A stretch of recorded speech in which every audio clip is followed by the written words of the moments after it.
Close your eyes and breathe deeply. Imagine the world has simply ceased to exist.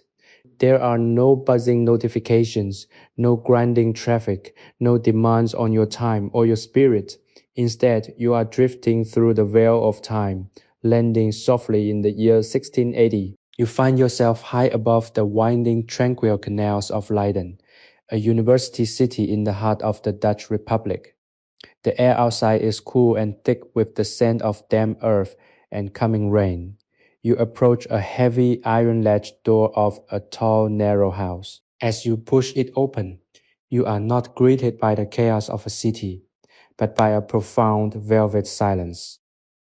You have entered a private sanctuary, a scholar's study, where the passage of time seems to slow to the drip of a leaking gutter. The room is a cathedral of knowledge, lined from floor to ceiling with dark polished oak shelves. Thousands of books, bound in weathered leather and smelling of vanilla-scented decay and old parchment, stand like sentinels guarding the secrets of the natural world. In the center of this room sits a massive heavy wooden press, the beating heart of this quiet retreat. A botanist sits at a sturdy walnut table, bathed in the amber glow of a single candle. His movements are a masterclass in stillness. With the grace of a clockmaker and the steady hands of a surgeon, he is performing an act of impossible preservation.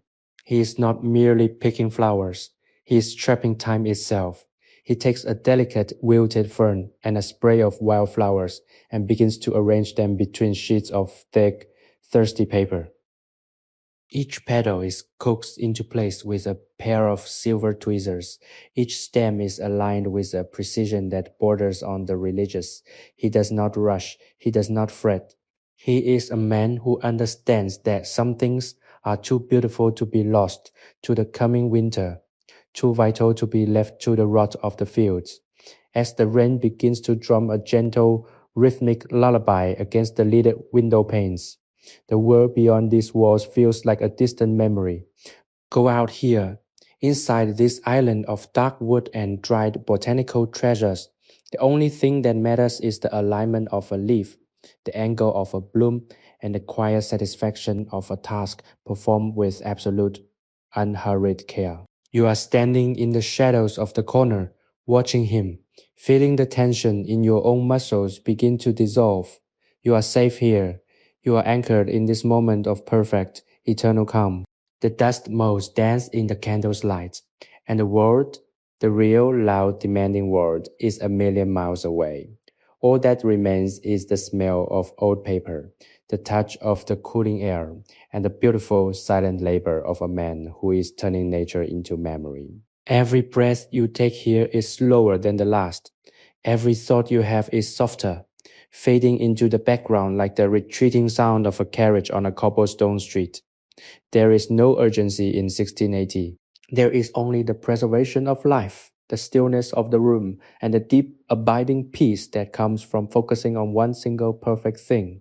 The botanist places another sheet of paper over his arrangement, his face illuminated by the flickering flame, his brow smooth, his focus absolute. He is building his own private universe, one specimen at a time, and tonight, you are invited to witness the serenity of his craft. Let your guard down. Let the world outside fade into the gray mist of the canal-side streets. You are here to learn the art of stillness. You are here to become as quiet and as permanent as the pressed flowers under the botanist's steady, rhythmic hands. Welcome to the herbarium, where the chaos of existence is distilled into pure, peaceful eternity. The botanist continues his work, his movements so deliberate that they seem to carve the very air into moments of crystalline clarity. He reaches for a small glass vial filled with a clear viscous liquid, likely a preservative extract, but pauses before opening it. He rests his hand on the table, feeling the solid, grounding texture of the wood beneath his palm. It is a moment of profound connection, a link between the living, breathing world he studied earlier that day in the field and the dry, structured world he creates within the walls of this study. The rain continues its steady, rhythmic cadence against the window, a sound so consistent that it has become the heartbeat of the room. It is a soothing sound, one that promises that while the sky may be gray and the wind may be biting, the inside remains a fortress of warmth and focused intention. He turns his attention back to the herbarium press.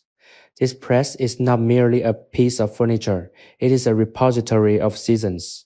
Every sheet of paper nestled within its iron-bound depths holds a different month of the year. Some layers contain the pale, tentative green of early spring shoots, harvested when the frost was still clinging to the edges of the soil. Others hold the vibrant, heavy gold of midsummer blooms, plucked at the height of their sun-drenched power. And yet others are layered with the deep bruised purples and crimsons of autumn leaves, collected as the trees surrender their strength to the approaching winter. To open this press is to walk through the entire cycle of a year in the span of a single heartbeat. The botanist lifts the top board of the press with a slow, controlled lift, revealing the layered history of his labor. The scent that escapes is ancient and sweet, a mixture of dried clover, the sharp, medicinal tang of crushed stems, and the faint, dusty aroma of paper that has absorbed the humidity of decades. He does not rush to add the new specimen. Instead, he lingers over the layers already in place. He lifts a sheet of paper with the delicacy of a man handling a butterfly's wing. Beneath it lies a specimen of a rare wildflower he found near the coast of the North Sea. It has been perfectly flattened, its structure preserved so that every vein in the leaf, every serration along the edge of the petal is visible under the soft light of the candle.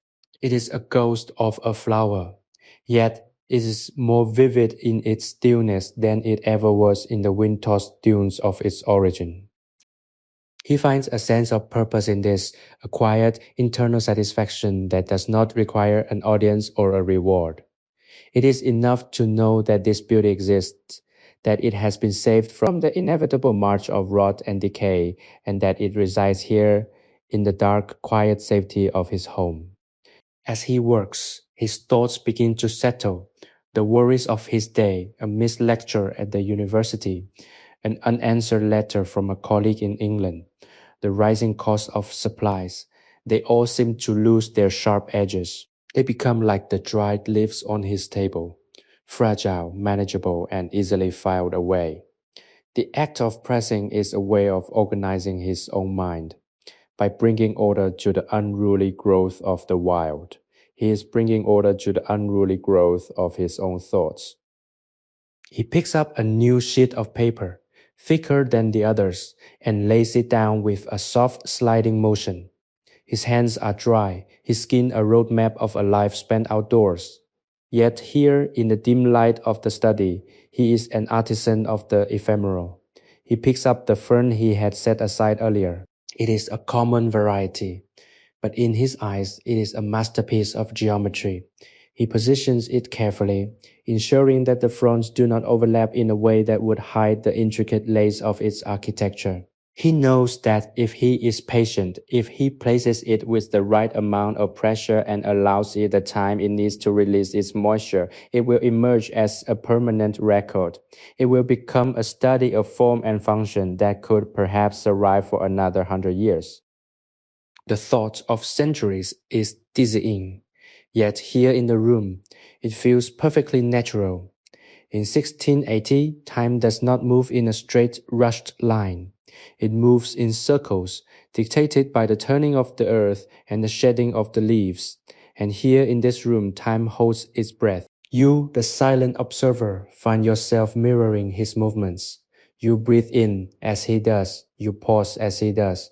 You wait for the next movement with a patience you didn't know you possessed. The outside world is fading further and further away, replaced by the reality of the room, the scent of the drying herbs, and the steady, unbreakable rhythm of the rain. It is a world of quiet, a world of deep, profound peace, where the only thing that matters is the next petal and the gentle, firm press that will hold it in place for all the time to come.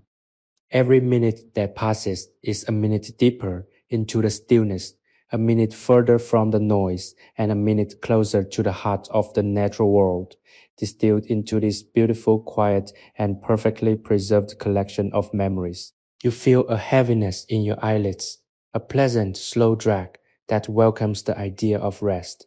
There is no need to speak, no need to act, only the need to witness this gentle transformation, to see the wild world tamed into a state of graceful eternal slumber. You are anchored in this space, a traveler who has found the ultimate destination, not in a grand palace or a bustling market, but in a small wood-lined room where a botanist sits and creates with infinite care the quiet golden history of the meadows and the woods. The candlelight flickers, sending long dancing shadows across the spines of the books that line the walls. These books are the botanist's silent companions, their leather covers worn smooth by years of eager study. Among them are treatises on medicine, herbals from the southern lands, and detailed journals kept by travelers who have sailed across vast oceans to bring back wonders from the East. Yet, despite the vast wealth of knowledge contained within these pages, the botanist finds his greatest instruction in the plant itself. He picks up a stray blade of grass that had fallen from a previous collection. It is simple, humble, and often overlooked by the casual passerby. But in his hands he examines it with the reverence one might show a rare jewel. He notes the subtle variations in its green hue, the way the light catches the fine hairs along its edge, and the intricate way it has been designed to survive the harsh winds of the coastal dunes. He sets the blade aside and returns to the press. There is a specific technique to the pressure, an art of balance that he has perfected over many years. It is not enough to simply crush the plant. One must apply weight evenly so that the moisture is drawn out slowly, allowing the cellular structure of the leaf to dry without losing its natural color or its shape. He adjusts the iron screws at the corners of the press, turning them with a gentle rhythmic squeak that is barely audible. Above the persistent tapping of the rain, each turn is deliberate. He listens to the tension of the wood, feeling through the metal of the bolts how the layers of paper are compressing. It is a dialogue between man and material. He knows exactly how much resistance is too much. He knows the exact point where the structure of the leaf might begin to break if the pressure were any greater. As he walks, his mind drifts to the places where these specimens were found. He remembers the morning light on the marshy banks of the Rhine, where the air was filled with the smell of water and wet peat. He recalls the feeling of the soft, muddy ground beneath his boots and the way the birds would call out to one another in the early morning mist. He remembers the specific joy of spotting a rare orchid, its blooms standing out like a bright, impossible star against the dark background of the forest floor. These are not just botanical findings to him. They are souvenirs of a life lived in harmony with the changing seasons. Each specimen is a bookmark in the story of his days. By bringing them into this room, he is not just cataloging flora, he is anchoring his own memories. The room feels increasingly like an island of stability. Outside, he knows that the world is moving fast. Trade ships are sailing into the harbor. University students are debating in the squares, and the political tides of the Dutch Republic are shifting with every passing season. But in here, there is no such movement in here. The primary concern is the integrity of a petal. He finds a profound comfort in this limitation. By narrowing his focus to the smallest details of the natural world, he expands his own internal capacity for peace. He is learning, as you are learning by watching him, that contentment does not come from controlling the vast expanse of the world, but from mastering the tiny immediate space that one occupies. He pauses to wipe his brow, his hand moving slowly, as if he is reluctant to break the spell of his own concentration. He glances toward the window. Outside, the rain has intensified, a steady downpour that blankets the city of Leiden in a gray protective shroud. The window panes are blurred with droplets, that trace long, winding paths down the glass, reflecting the light of the candle into a kaleidoscope of muted colors. It is a cozy, sheltered existence, and he feels a surge of gratitude for this sanctuary. He looks back at his workbench. There is a pile of labels nearby, slips of heavy fibrous paper upon which he writes the scientific names of his plants in elegant flowing script. The ink is black and deep, and as he writes, the nib of his quill scratches softly against the paper, a sound that is as rhythmic and calming as the rain itself. He carefully attaches a label to the edge of the board he has just pressed. He writes the date, the location of the find, and a few brief notes on the habitat. June 1680, he writes, the ink flowing smoothly. Found near the coastal dunes north of the city. A hardy specimen, well adapted to the salt spray. He repeats these words in his mind, feeling the weight of their simplicity. They are words that anchor him in time, a clear statement of where he was and what he was observing on a specific day in the past. It is a form of prayer, this cataloging of the earth's bounty. It is an acknowledgement that everything is fleeting, but that through care and attention, beauty can be held for a little while longer. The warmth of the candle seems to grow, wrapping the study in a cocoon of safety. The air in the room is still undisturbed by the currents of the world outside.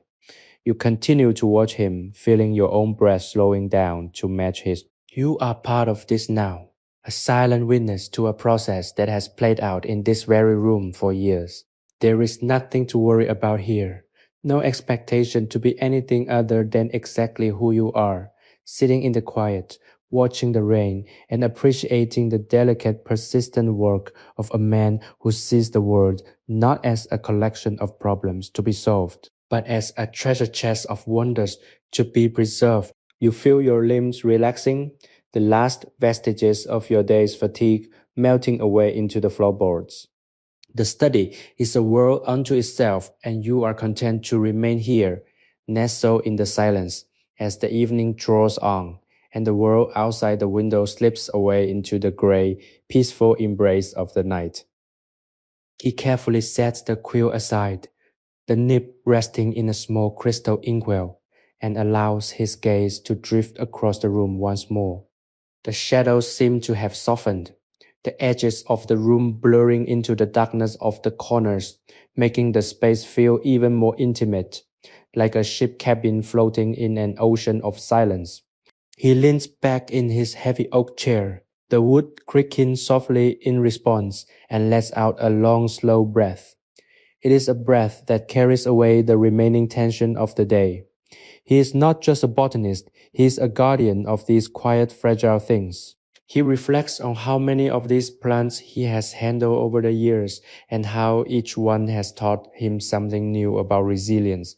Some of the delicate flowers he presses are ephemeral, lasting only a day in the wild, yet here they are granted a form of immortality. They are stripped of their transience, frozen at the very zenith of their bloom. If you find yourself seeking this kind of quiet in your own life, remember that the act of slowing down is a choice you can make at any moment. Perhaps you too could benefit from a personal practice of stillness, a way to collect your own specimens of peace, whether it be through journaling, reading, or simply sitting in silence as the rain falls. Consider subscribing to our channel, Sleepy History Tales, to join us on more journeys into the quiet, forgotten corners of history, where peace and reflection await. Your presence here, in the dim, steady light of this study, is a reminder that we all share the same human need for rest and for the beauty of a quiet, undisturbed mind. He shifts his position, the soft rustle of his linen sleeves, the only sound besides the rain. He is preparing to move to the next set of specimens, but for a moment he simply watches the flame. The candle is slowly burning down, the wax pulling in a golden hollow, and he feels a deep visceral connection to this slow, deliberate process of consumption. The flame consumes the wax, just as he consumes the details of the plants with his eyes, turning fuel into light, turning life into knowledge. He reaches for a small wooden box lined with velvet. Inside, he keeps the finer tools of his trade, scalpels with handles of bone, magnifying lenses ground from clear quartz, and tweezers tipped with soft leather to prevent bruising the delicate structures he handles. He selects a lens and holds it up to the light, peering through it at the latest specimen. Even to the naked eye, the plant is a work of art. But through the lens, it becomes a landscape. He sees the microscopic hairs that trap moisture, the intricate veins that carry nutrients like tiny branching rivers, and the cellular patterns that form the architecture of the leaf. It is a world of wonder that exists right beneath our noses, one that we usually rush past without a second thought. But here, with the luxury of time and the focus of a scholar, he is allowed to dwell in the details. He realizes that much of life is lived in the periphery, in the blurred motion of things passing by. But true understanding, true appreciation, comes from the pause. It comes from stopping to examine the texture of a stem or the specific shade of green on a leaf. He is reminded of his studies at the university where the professors would speak of the great chain of being, the idea that every living thing has its place in a grand, divine order. He sees that order now, mirrored in the symmetry of the fern and the radial balance of the wildflower. Everything has a purpose, everything is interconnected, and as he sits here, a tiny quiet part of that vast sprawling design, he feels a profound sense of belonging. He is not alone, he is part of a continuity that stretches back to the beginning of time and forward into the unknown future. The room feels cooler now, the fire in the hearth having burned down to a gentle glow of embers that cast a soft, pulsing red light across the floor. He does not mind the cold, it keeps him anchored in his physical body, preventing his mind from drifting too far into abstraction. He reaches for a blanket draped over the arm of his chair and pulls it snugly around his shoulders. The material is thick woven wool, smelling faintly of lavender and dry storage. It is another layer of comfort, another barrier between him and the harshness of the outside world. He feels entirely secure here. The house is sturdy, the walls are thick, and the storm outside is merely a spectacle for the senses, not a threat to his peace. He thinks of his friends, some of whom are likely still out in the city, huddled in taverns, debating philosophy or commerce, their voices loud and their minds agitated. He wonders if they ever find this kind of stillness. He suspects that they might be chasing excitement, believing it to be the key to a happy life. But he has learned that happiness is often found in the inverse. It is found in the subtraction of stimuli, in the cultivation of silence, and in the focus on simple, tangible things. He has everything he needs right here: a table, a lamp, a few books, and the infinite, quiet variety of the natural world. It is a life of moderation, of gentle observation, and it is more than enough. He smiles to himself, a small private gesture, and turns his attention back to the table. There is still much to do, and the night is long and quiet. He is in no hurry to finish, for the work itself is the reward. Every movement is a deliberate step toward a state of profound inner quiet, and you are there walking that path with him, step by slow, deliberate step. The botanist shifts his weight, the heavy oak chair offering a reassuring, solid creak that anchors him further into the stillness of the room. He picks up a small dried specimen of a meadow buttercup, its petals pressed so thinly that they have become almost entirely transparent, revealing the complex network of veins beneath the surface. He treats it with an extraordinary level of care, using the very tips of his fingers to ensure it does not crumble. It is a fragile thing, a ghost of a blossom that once danced under the mid-June sun. And yet, in this controlled, quiet environment, it feels more permanent than stone. He wonders, as he often does, about the hands that will hold these papers 100 years from now. Will they feel the same sense of reverence? Will they marvel at the intricate lace-like structure of a leaf that has been preserved in the darkness of a library? He finds comfort in the idea of this legacy, a quiet chain of stewardship that passes the beauty of the natural world from one generation of observers to the next. The air in the room is heavy with the scent of dried botanicals, a layered fragrance that tells the story of an entire landscape. There is the earthy, grounding smell of roots pulled from the bank of a canal, the light, sweet perfume of field-grown violets, and the sharp, medicinal edge of herbs harvested for their healing properties. It is a sensory archive, a library of scents that can transport him to any meadow or forest path he has walked over the last decade. He closes his eyes for a moment, simply inhaling the atmosphere of the room.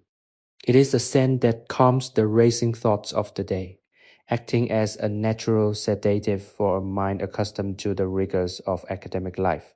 He breathes in deep and slow, letting his diaphragm expand and then lets it out, feeling his shoulders drop another inch. The fatigue of his long day is beginning to shift into a pleasant, heavy lethargy.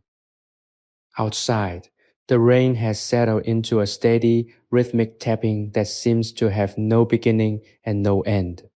It is a sound that separates this house from the city, creating an acoustic barrier that renders the outside world irrelevant. The city of Leiden continues to churn. The water wheels turn. The merchants argue over the prices of silk and spice, and the scholars debate in the halls of the university. But none of that energy reaches this attic room. Go out here. The only currency is time, and the only transaction is the careful, respectful preservation of the living world. He finds himself thinking of his own life in the same way he treats these specimens. He is constantly pruning, constantly shaping, constantly deciding which parts of his experience to keep and which to allow to fade away. He is the curator of his own existence, and tonight he is choosing to curate a state of absolute, unhurried peace. He reaches for his ledger, a large leather-bound volume where he records his observations in a sprawling, elegant hand. The ink is still fresh on the nib as he prepares to write. He considers the specimen of the buttercup he has just placed. He begins to describe its form, not just with scientific measurements, but with words that attempt to capture its essence. He writes about the way the light hit it in the field, the way it moved in the wind, and the specific golden hue of its petals before they were pressed. This writing is another form of preservation, the capture of a fleeting moment in the amber of language. He finds that when he writes, his mind becomes even clearer, the chaos of his thoughts falling into a neat, orderly queue. The act of recording is a way of validating his own perspective, of confirming that he was there, that he saw these things and that they mattered. The candlelight flickers, sending long dancing shadows across the rows of dried herbs hanging from the ceiling beams. They swing gently, almost imperceptibly in the draft that drifts from the window frame. They look like strange, dangling sculptures, a forest turned upside down and suspended in the rafters. He looks up at them fondly, feeling like a captain in the hold of a ship, surrounded by his precious cargo. He is the master of this small wooden kingdom, and he will not trade it for any palace or university appointment. The freedom to sit, to observe, to touch, and to record. This is the true measure of a successful life. He feels a deep sense of contentment, a feeling that radiates from his chest and down into his limbs, settling into his bones. It is the peace of a job well done, the satisfaction of a day lived in accordance with his own values. He looks back down at the page. There is a smudge of ink on the side of his thumb, a mark of his labor that he leaves uncleaned. It is a sign of his humanity, a reminder that he is part of the process, not just an observer. He continues to write, his hand moving with a smooth, rhythmic grace. He captures the essence of the buttercup, the history of its collection, and the feeling of the night air as it brushes against the glass. The words flow easily, as if they have been waiting for this moment to be born. There is no struggle, no reaching for meaning. The meaning is inherent in the act itself. He is exactly where he is meant to be, doing exactly what he is meant to do, and the world, both within and without, is in perfect quiet alignment. You remain there watching him, feeling your own mind settle into the same rhythm, your pulse slow and steady, your eyes heavy with the weight of this beautiful enduring stillness. You are becoming part of the herbarium, a guest in the sanctuary of time, and you are ready to drift into the dream of it, carried away on the gentle, steady beat of the rain against the window, the soft, scratching sound of the quill, and the quiet, breathing peace of a man who has made a home in the heart of eternity. He sets the quill back into its stand, the small click of metal against porcelain sounding like a bell in the vast quiet of the room. He leans back, eyes scanning the rows of carefully arranged specimens. It is a gallery of the small and the overlooked, each piece a testament to the idea that nothing in this world is truly insignificant if one is willing to look closely enough. He thinks of the sheer variety of life he has encountered, the way a single genus can adapt to the salt of the coast, the damp of the riverbanks, or the dry, sandy soil of the inner meadows. Each plant carries within it a genetic map of its home, a silent story of survival that he is helping to write down for those who will come after him. He feels a quiet pride in this, not a boastful one, but a deep internal satisfaction that comes from contributing, even in a small way, to the collective knowledge of humanity. He knows that his work will not change the course of empires, nor will it bring wealth or fame, but that does not matter. The value is in the work itself, in the pursuit of understanding, and in the quiet preservation of beauty. The candle is getting shorter now, the flame beginning to dance in the pool of molten wax. He watches it with a calm meditative focus. The flame is a living thing, much like the plants he preserves, vibrant, ephemeral, and entirely dependent on the environment he has provided for it. He appreciates the contrast between the fire and the dried specimens. One is energy in motion, the other is energy at rest. Both are aspects of the same natural law, and in the space between them, he finds his own center.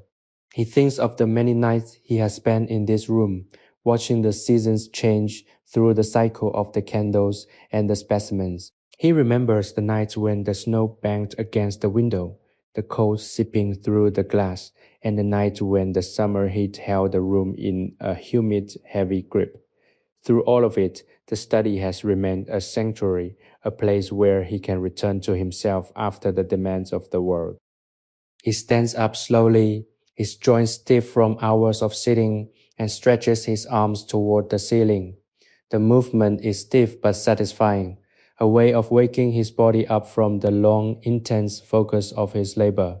He walks to the window and presses a palm against the cool, damp glass.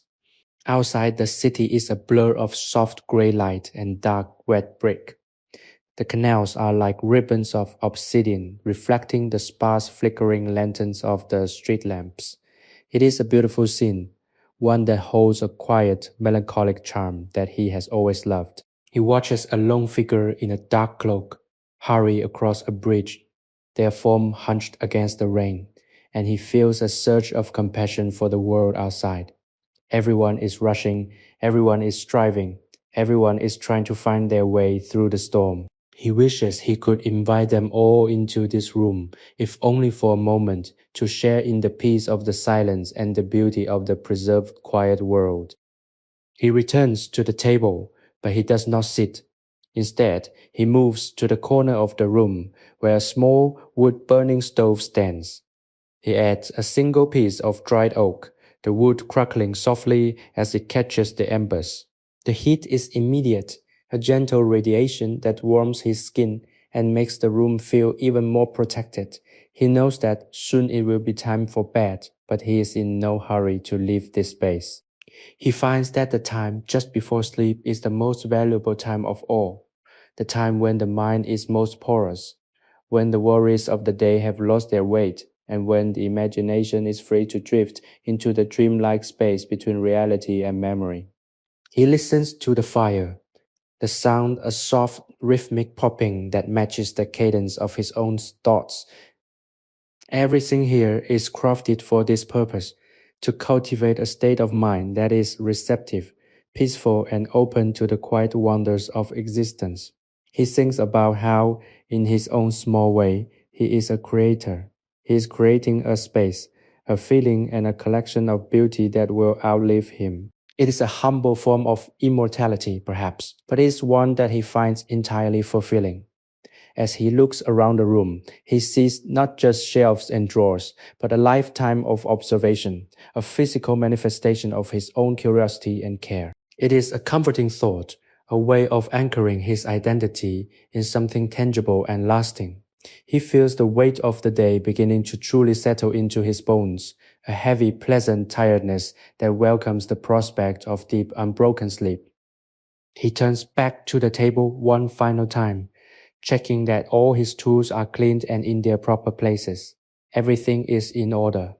The pens are wiped clean, the inkwell is corked, and the press is tightened to the perfect tension. The room is a model of precision and calm, a physical reflection of his own inner state. He realizes that this is the secret to a good life, to keep one's surroundings in harmony with one's intentions, and to ensure that there is always a space, however small, where the noise of the world is kept at bay. It is a lesson he learns anew each night, and it is a lesson he is grateful for. He takes one last long breath of the room's air, filling his lungs with the scent of lavender and old paper, and feels a profound sense of closure.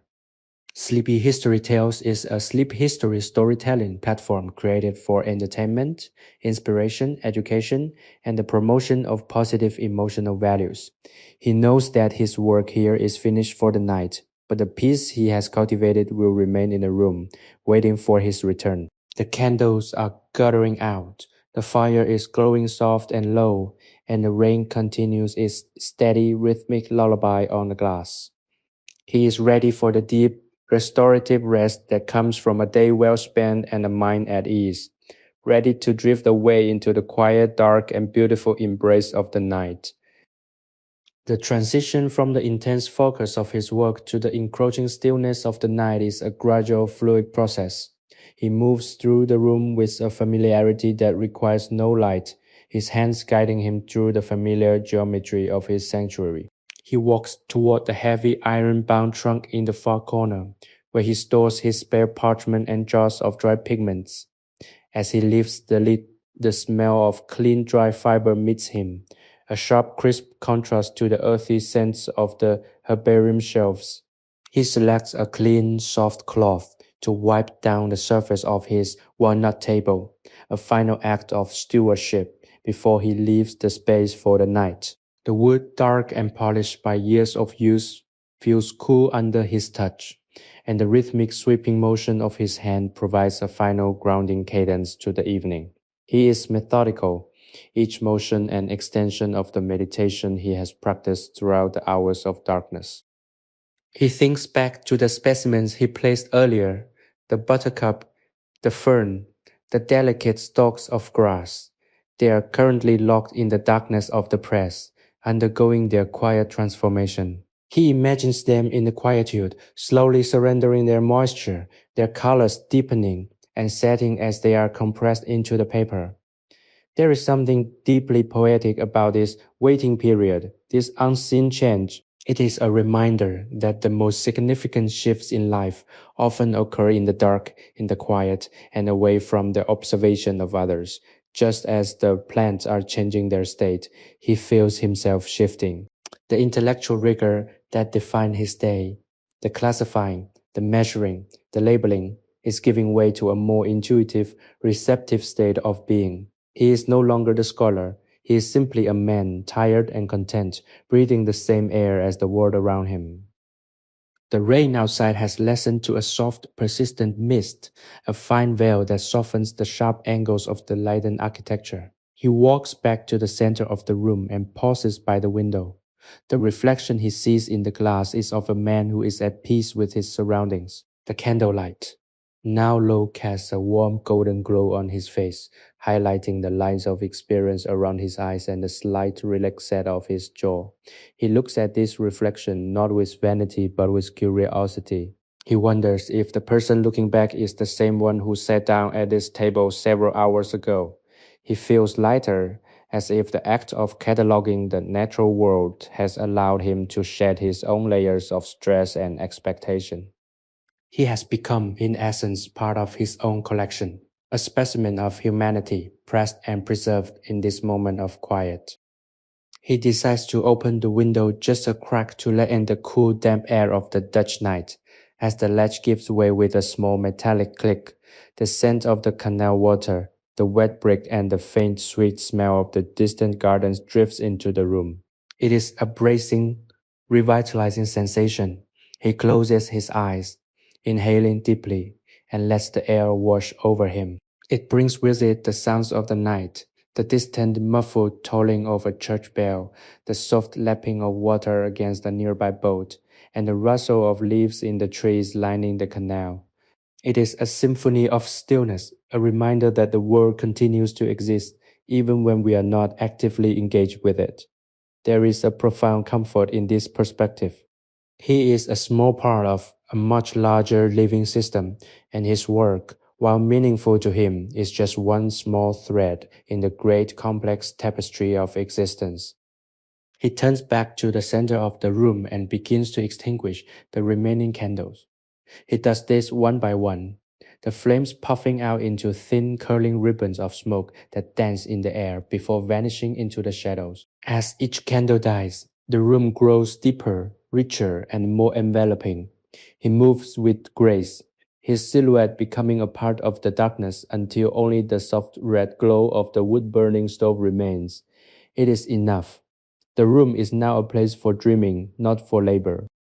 He settles into his chair, the one he has sat in for years, and wraps the wool blanket closer around his shoulders. He does not plan to sleep here tonight. He has a bed waiting in the next room, but he finds he is hesitant to leave this space, as if the moment he steps out, the spell will be broken. He sits for a long time, watching the patterns the embers cast on the ceiling. They are flickering, organic shapes resembling the shadows of leaves or the movement of water. He lets his mind wander, following these patterns wherever they may lead. He thinks of the journeys he hopes to take in the coming summer, the valleys he intends to explore, and a rare species he hopes to find. He imagines the sensation of the sun on his back, the texture of the soil beneath his fingers, and the thrill of discovery. These are not worries, they are gentle anticipations, soft hopes that drift through his mind like clouds. He feels a deep sense of gratitude for the life he leads, for the curiosity that drives him, for the quiet that sustains him, and for the beauty that surrounds him. He is a fortunate man, he realizes, and he carries that realization with him like a warm, steady weight in his chest. As he prepares to rise, he looks at the herbarium press one final time. It is a dark, heavy shape in the middle of the room, holding its secrets tight. He will return to it in the morning when the light is fresh and the birds are beginning their chorus. For now, it is enough to know it is there. He rises from the chair, his movements slow and deliberate, and makes his way toward the door. Each footfall is silent on the wooden floor. He pauses at the threshold, turning back to survey the room one last time.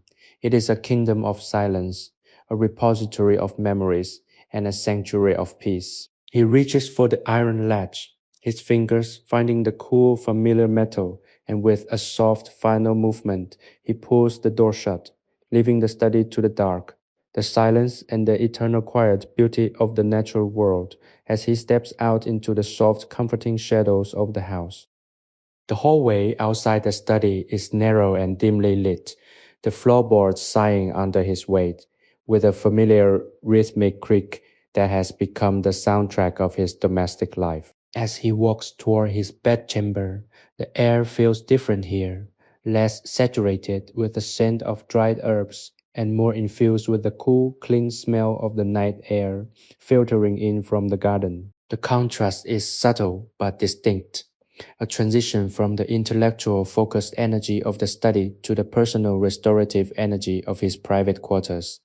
He moves slowly, allowing his eyes to adjust to the deeper darkness. The house feels like an old, trusted friend, its walls and beams settling around him with the quiet stability of a structure that has stood for centuries. He appreciates the architecture of the space, the way the light from the moon, now breaking through the clouds, casts long pale rectangles across the hallway floor, acting as a natural guide through the shadows.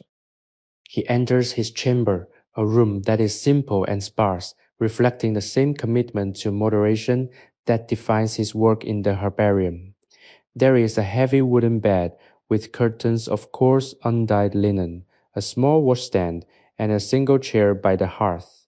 The fire here has been banked for the night, leaving only a soft, glowing heat that emanates from the bricks. He moves to the washstand and pours water from a ceramic pitcher into a bowl. The sound of the splashing water is sharp and crisp in the stillness of the room. He splashes his face, the coolness of the water a sudden refreshing shock that clears the lingering traces of the day's fatigue from his senses. He takes a moment to towel his face dry, the coarse fabric of the linen feeling robust and honest against his skin. It is the simple sensory experience of being alive, of feeling the temperature of the water, the texture of the cloth, and the weight of the air that grounds him in the present. As he undresses, he thinks about the nature of the stories he has been preserving today. Each plant, each specimen has a story to tell of where it grew, how it survived the winter, and why it bloomed when it did. He realizes that history is not just about the grand movements of armies or the rise and fall of kings. It is also about the quiet, persistent, and beautiful existence of the natural world. He feels a profound sense of purpose in his role as a chronicler of this smaller, more intimate history. He is a curator of the earth's quietest treasures, and he finds that this work provides him with a deep existential anchor. It is a way of saying that he cares, that he pays attention, and that he values the ephemeral beauty that most of the world walks past without a second glance. This sense of meaning is a powerful companion as he prepares for sleep, a warm, steady light that glows in the back of his mind. He climbs into the bed, the linen sheets cool and crisp against his skin, and pulls the heavy woolen blankets up to his chin. The bed is deep and comfortable, a soft sinking island of rest that seems to wrap around him in a protective embrace. He lies there for a moment listening to the house. The rain has stopped entirely now, replaced by the soft dripping sound of water falling from the eaves to the stone path below. It is a slow, hypnotic sound that marks the passage of time without demanding any action from him. He feels his body relaxing, the tension in his legs and back dissolving into the soft mattress. Every breath he takes is deep, slow, and full of the quietude of the room. He lets his thoughts drift, no longer tethered to the specific task of the day, but floating freely like leaves on a slow-moving stream. He thinks about the concept of time again, not as a linear march toward a destination, but as a vast circular expanse in which everything has its place. He is part of that circle, a brief conscious point in a long unfolding story that started long before he was born and will continue long after he is gone. This realization does not bring him fear, it brings him a profound quiet liberation. He doesn't have to be everything. He doesn't have to accomplish everything. He only has to be present, to observe, and to appreciate the beauty he finds in his corner of the world. It is enough to be a student of the meadow, a guardian of the herbarium, and a witness to the simple, enduring rhythms of the seasons. He feels a sense of profound, well-earned exhaustion, the kind that follows a day of honest labor and deep, thoughtful engagement. The darkness of the room is absolute, save for the faint pulsing orange of the hearth. It is a comforting, intimate darkness, a space where the self can expand and soften. He feels the boundaries between his body and the world beginning to blur as if he is merging with the very stillness he has spent all day cultivating. Sleepy History Tales combines the power of AI to reimagine fictional historical tales, bringing peace, relaxation, and positive emotional values to our listeners. He lets the words of his day, the Latin names of the plants, the descriptions he wrote in his ledger, the memories of the morning mist fade into the background, becoming soft, indistinct shapes in the theater of his mind. He is sinking deeper and deeper into a place of profound restorative rest, where the only thing that exists is the next breath, the next moment, and the promise of a dreamless, beautiful sleep. He closes his eyes, his breathing perfectly matched to the rhythm of the dripping water outside, and allows himself to be carried away, drifting into the quiet, dark, and perfectly preserved sanctuary of the night. The morning light begins its slow, tentative crawl across the floorboards of his chamber, a pale milky gray that signals the start of a new day.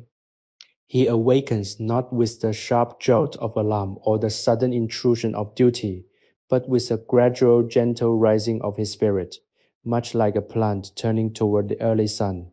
He lies still for a long while, savoring the residual warmth of the bed and the profound lingering sense of peace that follows a night of deep, undisturbed rest. The house is quiet, save for the faint distant sound of a baker's cart rattling over the cobblestones far below, a reminder that the world is beginning its daily cycle once again. He feels a quiet sense of readiness, a calm anticipation for the hours ahead. There is no rush, no pressure to perform, only the natural unfolding necessity of his daily rhythm.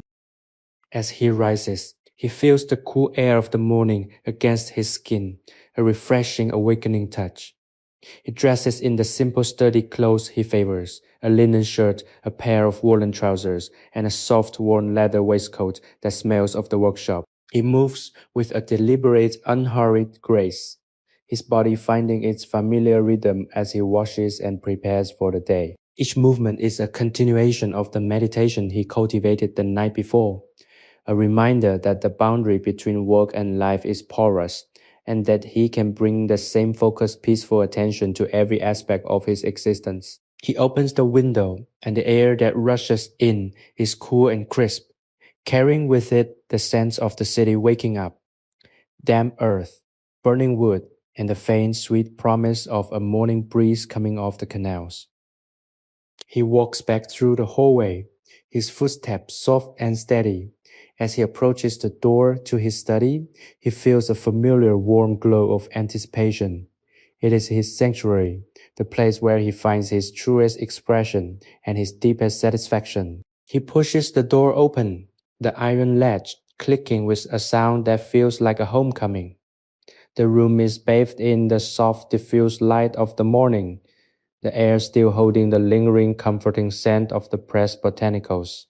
Everything is as he left it, a testament to the order and care he invested the evening before.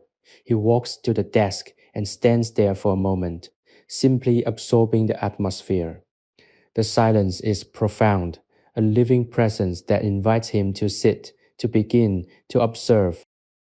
It is here that he finds the strength to face the complexities of the outside world, not by confronting them directly, but by building a foundation of inner quiet. He considers the many people who might be struggling today, those who find themselves lost in the noise and the haste of life. If you are one of those seeking a moment of respite, remember that the stillness you crave is not a destination you must travel to.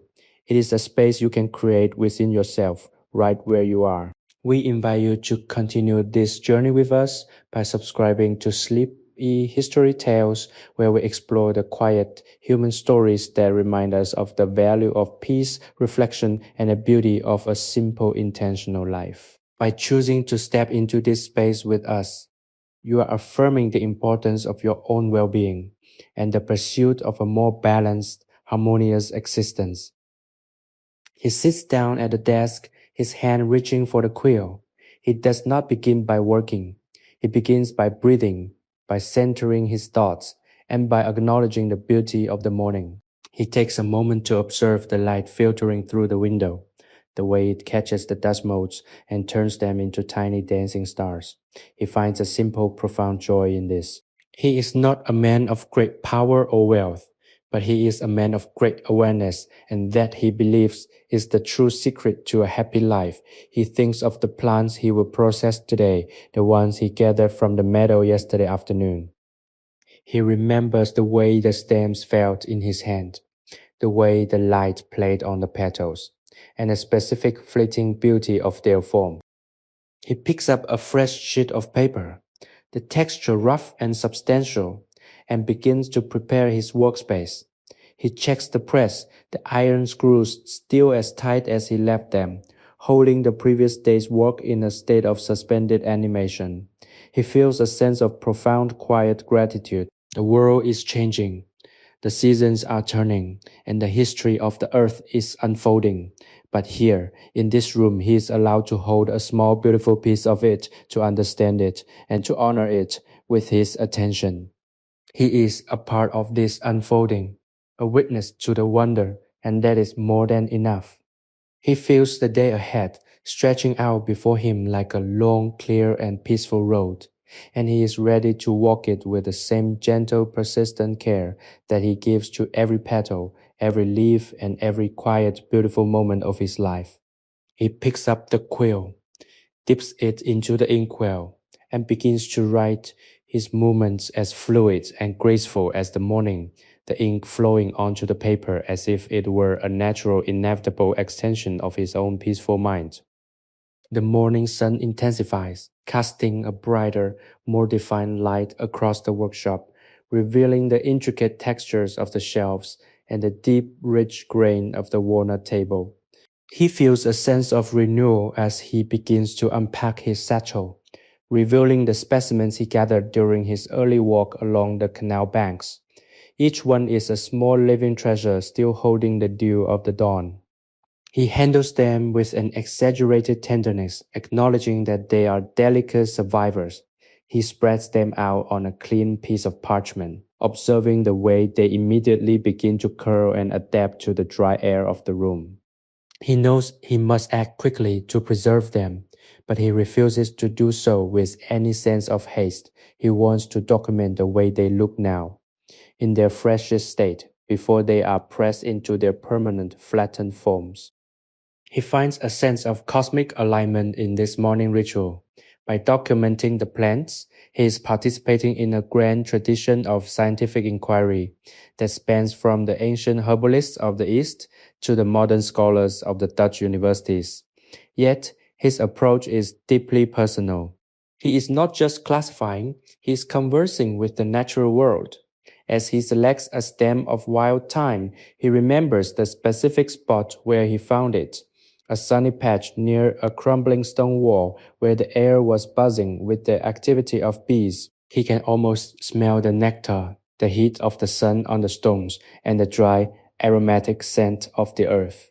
He records these sensory details in his notebook, his handwriting flowing across the lines with a characteristic elegance.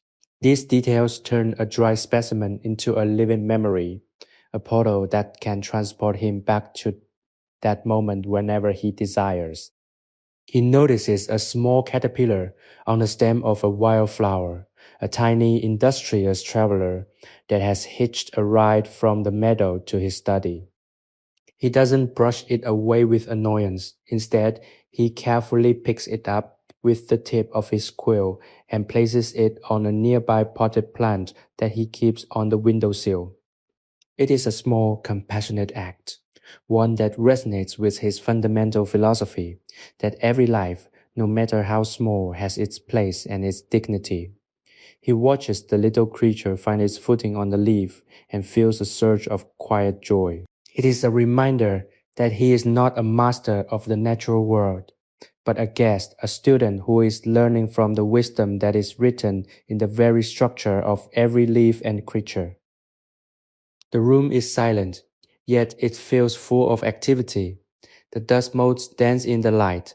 The wood of the floorboards settles with a low, familiar moan, and the distant sounds of the city begin to take on a more urgent, bustling quality. but in here time remains expanded. He is deeply engaged with the rhythm of his own movements, a cycle of observation, record keeping, and preservation. He finds that when he maintains this level of focus, the anxieties that usually attach themselves to the day, the need to be productive, the fear of falling behind, the pressure to conform to the expectations of others simply evaporate. He is functioning as his true self, unburdened and entirely present.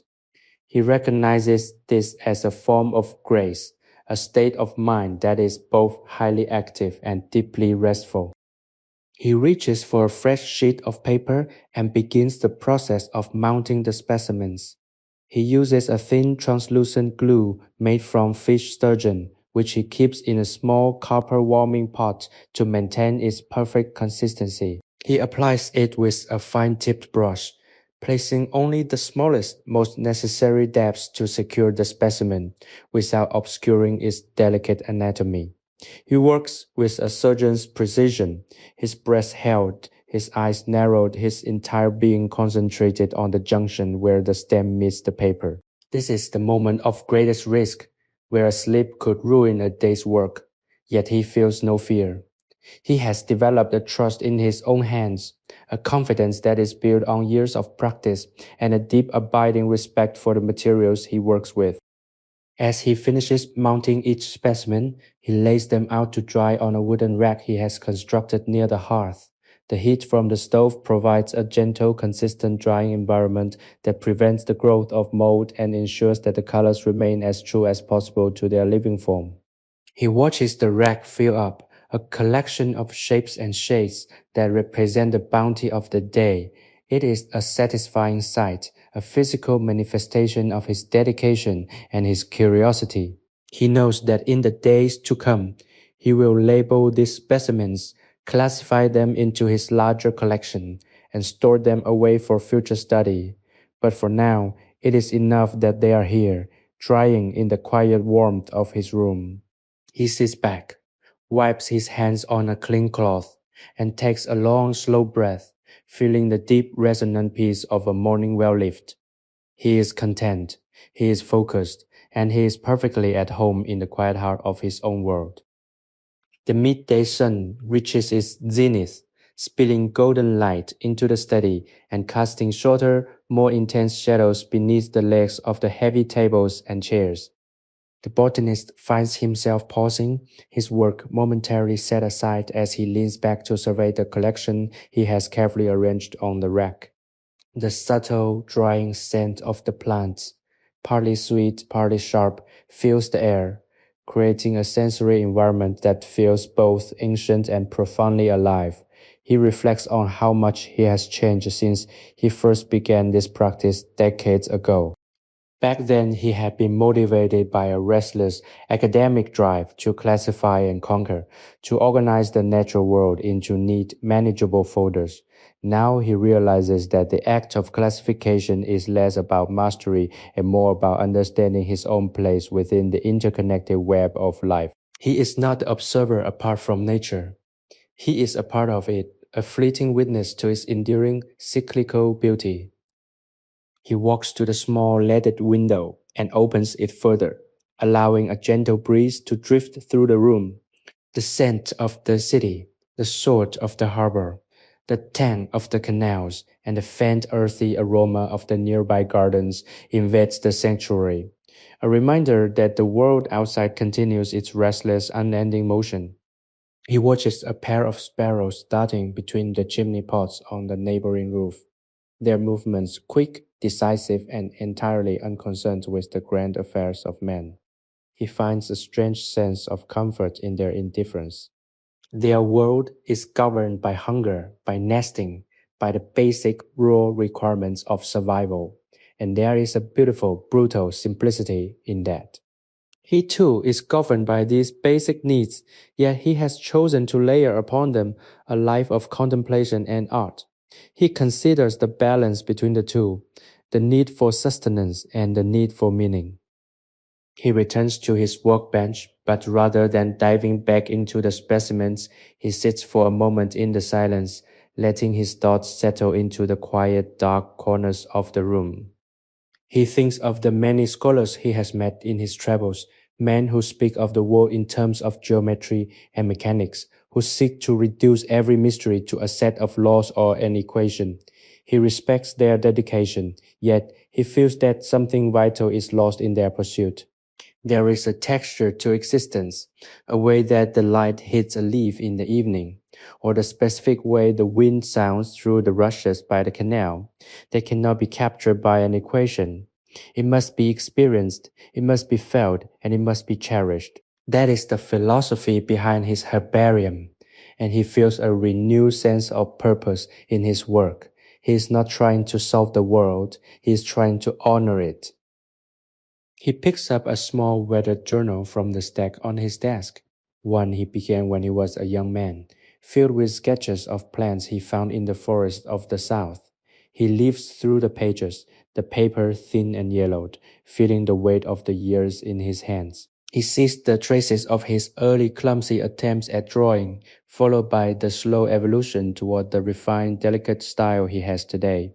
It is a visual record of his own growth, a testament to the fact that we are all in our own ways works in progress.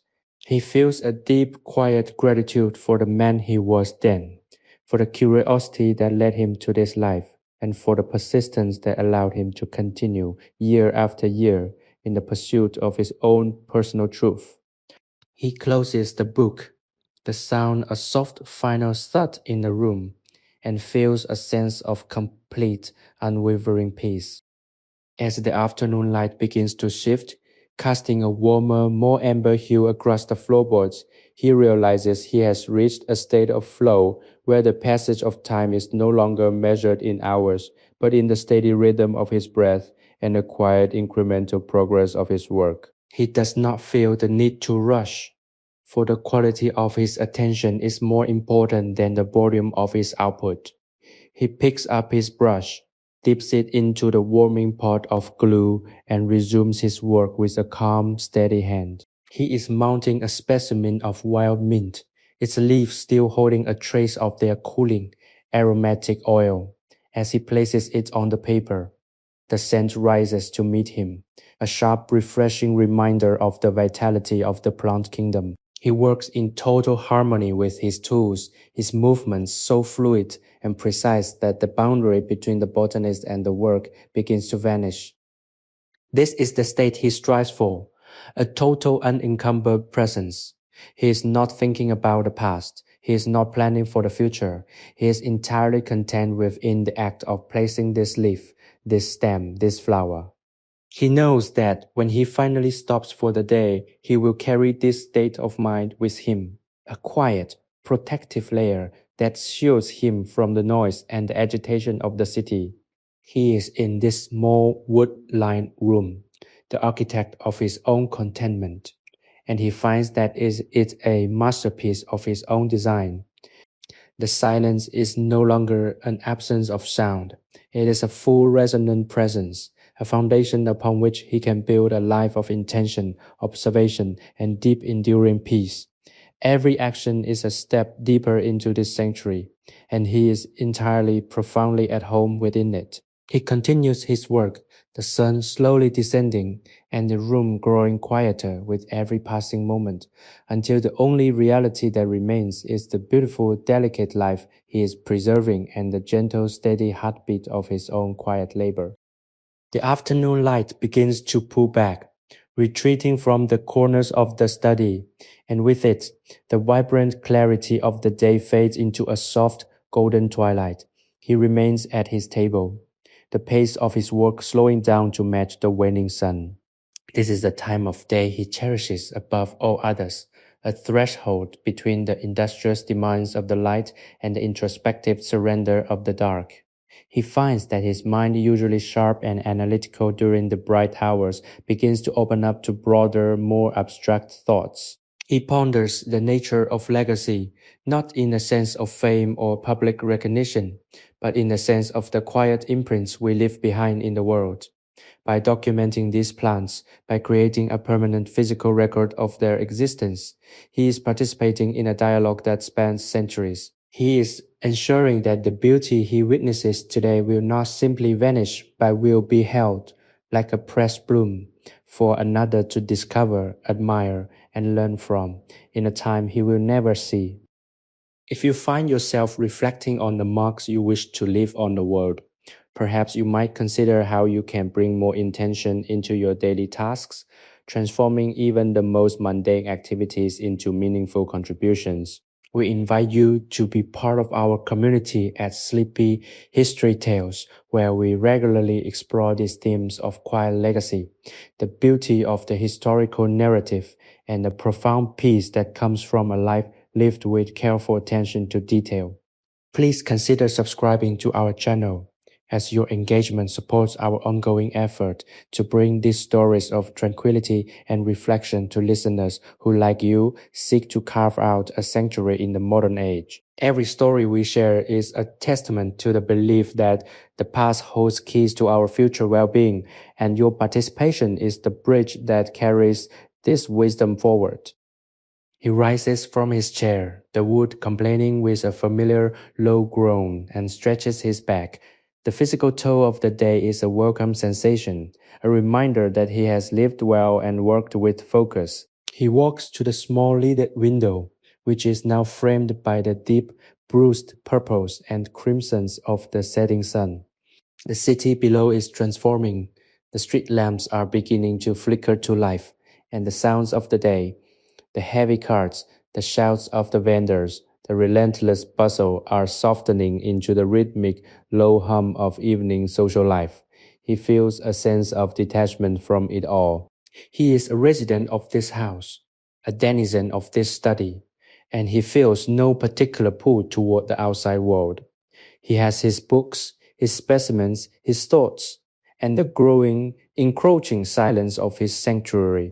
It is a sufficiency that he has spent years refining, and it is a gift he gives himself anew each day. He moves to the corner of the room to relight the candles, their tiny flames blooming in the growing darkness like stars in a night sky.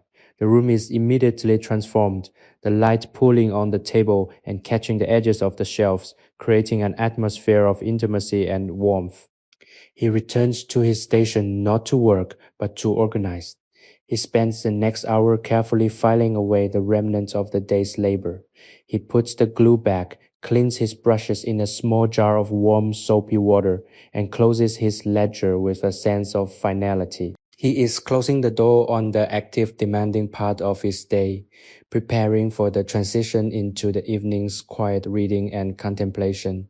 He appreciates the discipline of this process, the way it allows him to mentally and physically mark the conclusion of his tasks. He selects a volume from the shelf, a work on the botany of the Mediterranean, and puts it toward his reading chair. The book is heavy, the leather binding cool and slightly cracked with age, and it smells of dust, history, and a touch of salt.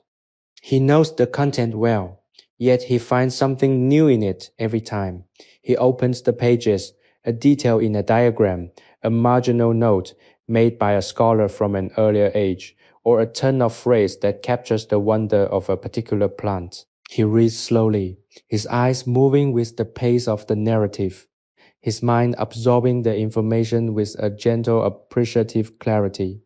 This is his reward for the day's work, the pursuit of knowledge for its own sake, untethered from any pressure to produce or perform.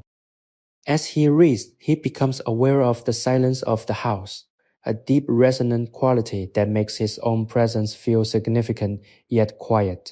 He is not just reading, he is listening to the room, feeling the way the shadows settle into the corners and the way the air cools as the night takes hold. He feels entirely at ease, the lingering fatigue of the day melting into a state of profound restorative calm.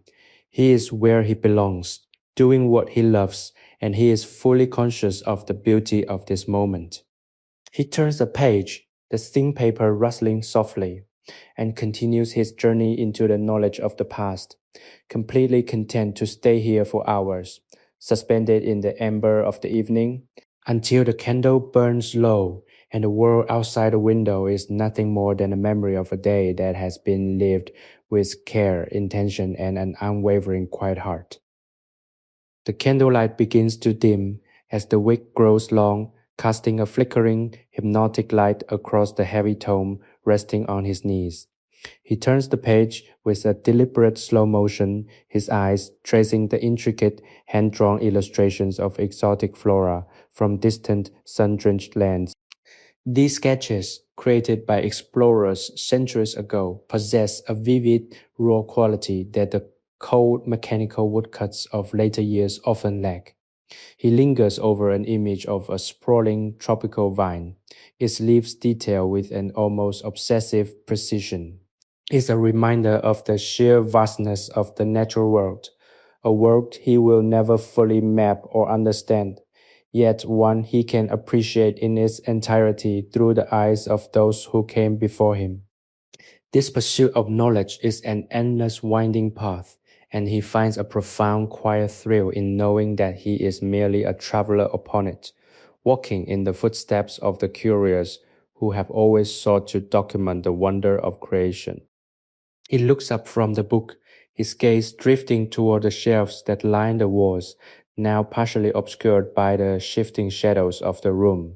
He considers the sheer weight of the collective wisdom stored here, the observations, the theories, the dreams, and the quiet, persistent documentation of lives that have long since passed away.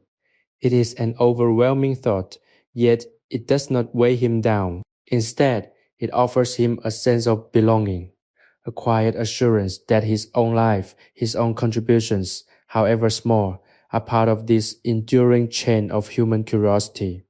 He feels himself becoming a part of the house, a part of the history, his existence blending into the silence of the room.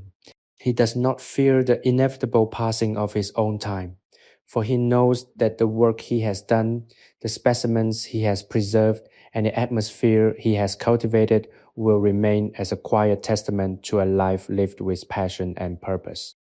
The fire in the hearth has burned down to a radiant pulsing bed of red embers that cast a soft pulsing light over the study floor. He listens to the house settling around him, the subtle groaning of the floorboards, the occasional whistle of the wind in the chimney, and the rhythmic, distant tolling of a church clock in the city center. Each sound is a marker of the passage of time, yet they do not disrupt the stillness. Rather, they seem to highlight it, giving the silence a tangible, resonant quality. He feels a deep, visceral connection to these sounds. They are the heartbeat of his home, a sequence of events that he has lived with for years, and he finds them incredibly soothing. They remind him that he is safely ensconced, a man at peace in his own domain, watching the world drift by while he remains moored to his own carefully constructed quiet. He decides to set the book aside, the weight of it in his hands, a comforting, grounding sensation. He leans back in the chair and closes his eyes, not to sleep, but to let the images from the pages continue to bloom in the dark space behind his eyelids. He sees the tropical vine, its lush broad leaves unfurling in the heat of a distant sun, and he feels the warmth of that sun on his own skin. It is an exercise in imagination, a way of traveling without moving, a technique he has perfected over many solitary nights in this study. He finds that his mind has become a vessel for these images, a repository where the natural beauty of the world is kept safe and preserved. He is a collector of memories, a curator of the unseen, and he finds that this internal world is just as rich, if not more so, than the world he encounters beyond his door. A sense of total unadulterated presence washes over him, a feeling that his heartbeat is perfectly synchronized with the rhythm of the dying embers. He does not think about the future, nor does he dwell on the past. He is entirely contained within the unfolding reality of this moment. He experiences the coolness of the air, the gentle pressure of the chair against his back, the scent of the drying botanicals, and the soft, lingering taste of the tea he drank earlier in the afternoon. It is a state of mindfulness, a way of being that requires no label and no teacher. It is simply the recognition that existence is a gift and that the appreciation of it is the highest form of duty he can perform. He sits in this state for a long time, the shadows dancing around him, the room holding him in a quiet, protective embrace that feels almost like a prayer. As the last flicker of the candle dies out, the room is plunged into a darkness that is rich and velvety, broken only by the soft, steady glow of the embers. He does not move to light another candle. He enjoys the darkness, for it is in this lack of visual distraction that he feels most truly himself. He feels his body dissolving into the shadows, the boundaries between the chair, the room, and the man becoming fluid and soft. He is a part of the study, a part of the history, a part of the quiet, eternal life that thrives within these walls. He prepares to stand, his body moving with a slow, deliberate fluidity, and makes his way toward his bedchamber, leaving the study behind to the silence, the dust, and the ghosts of the plants he has spent the day tending, satisfied that he has lived the day fully and that he is ready for the deep, dark, and beautiful embrace of the night. The transition from the study to his bedchamber is a short rhythmic journey through the shadows of the house.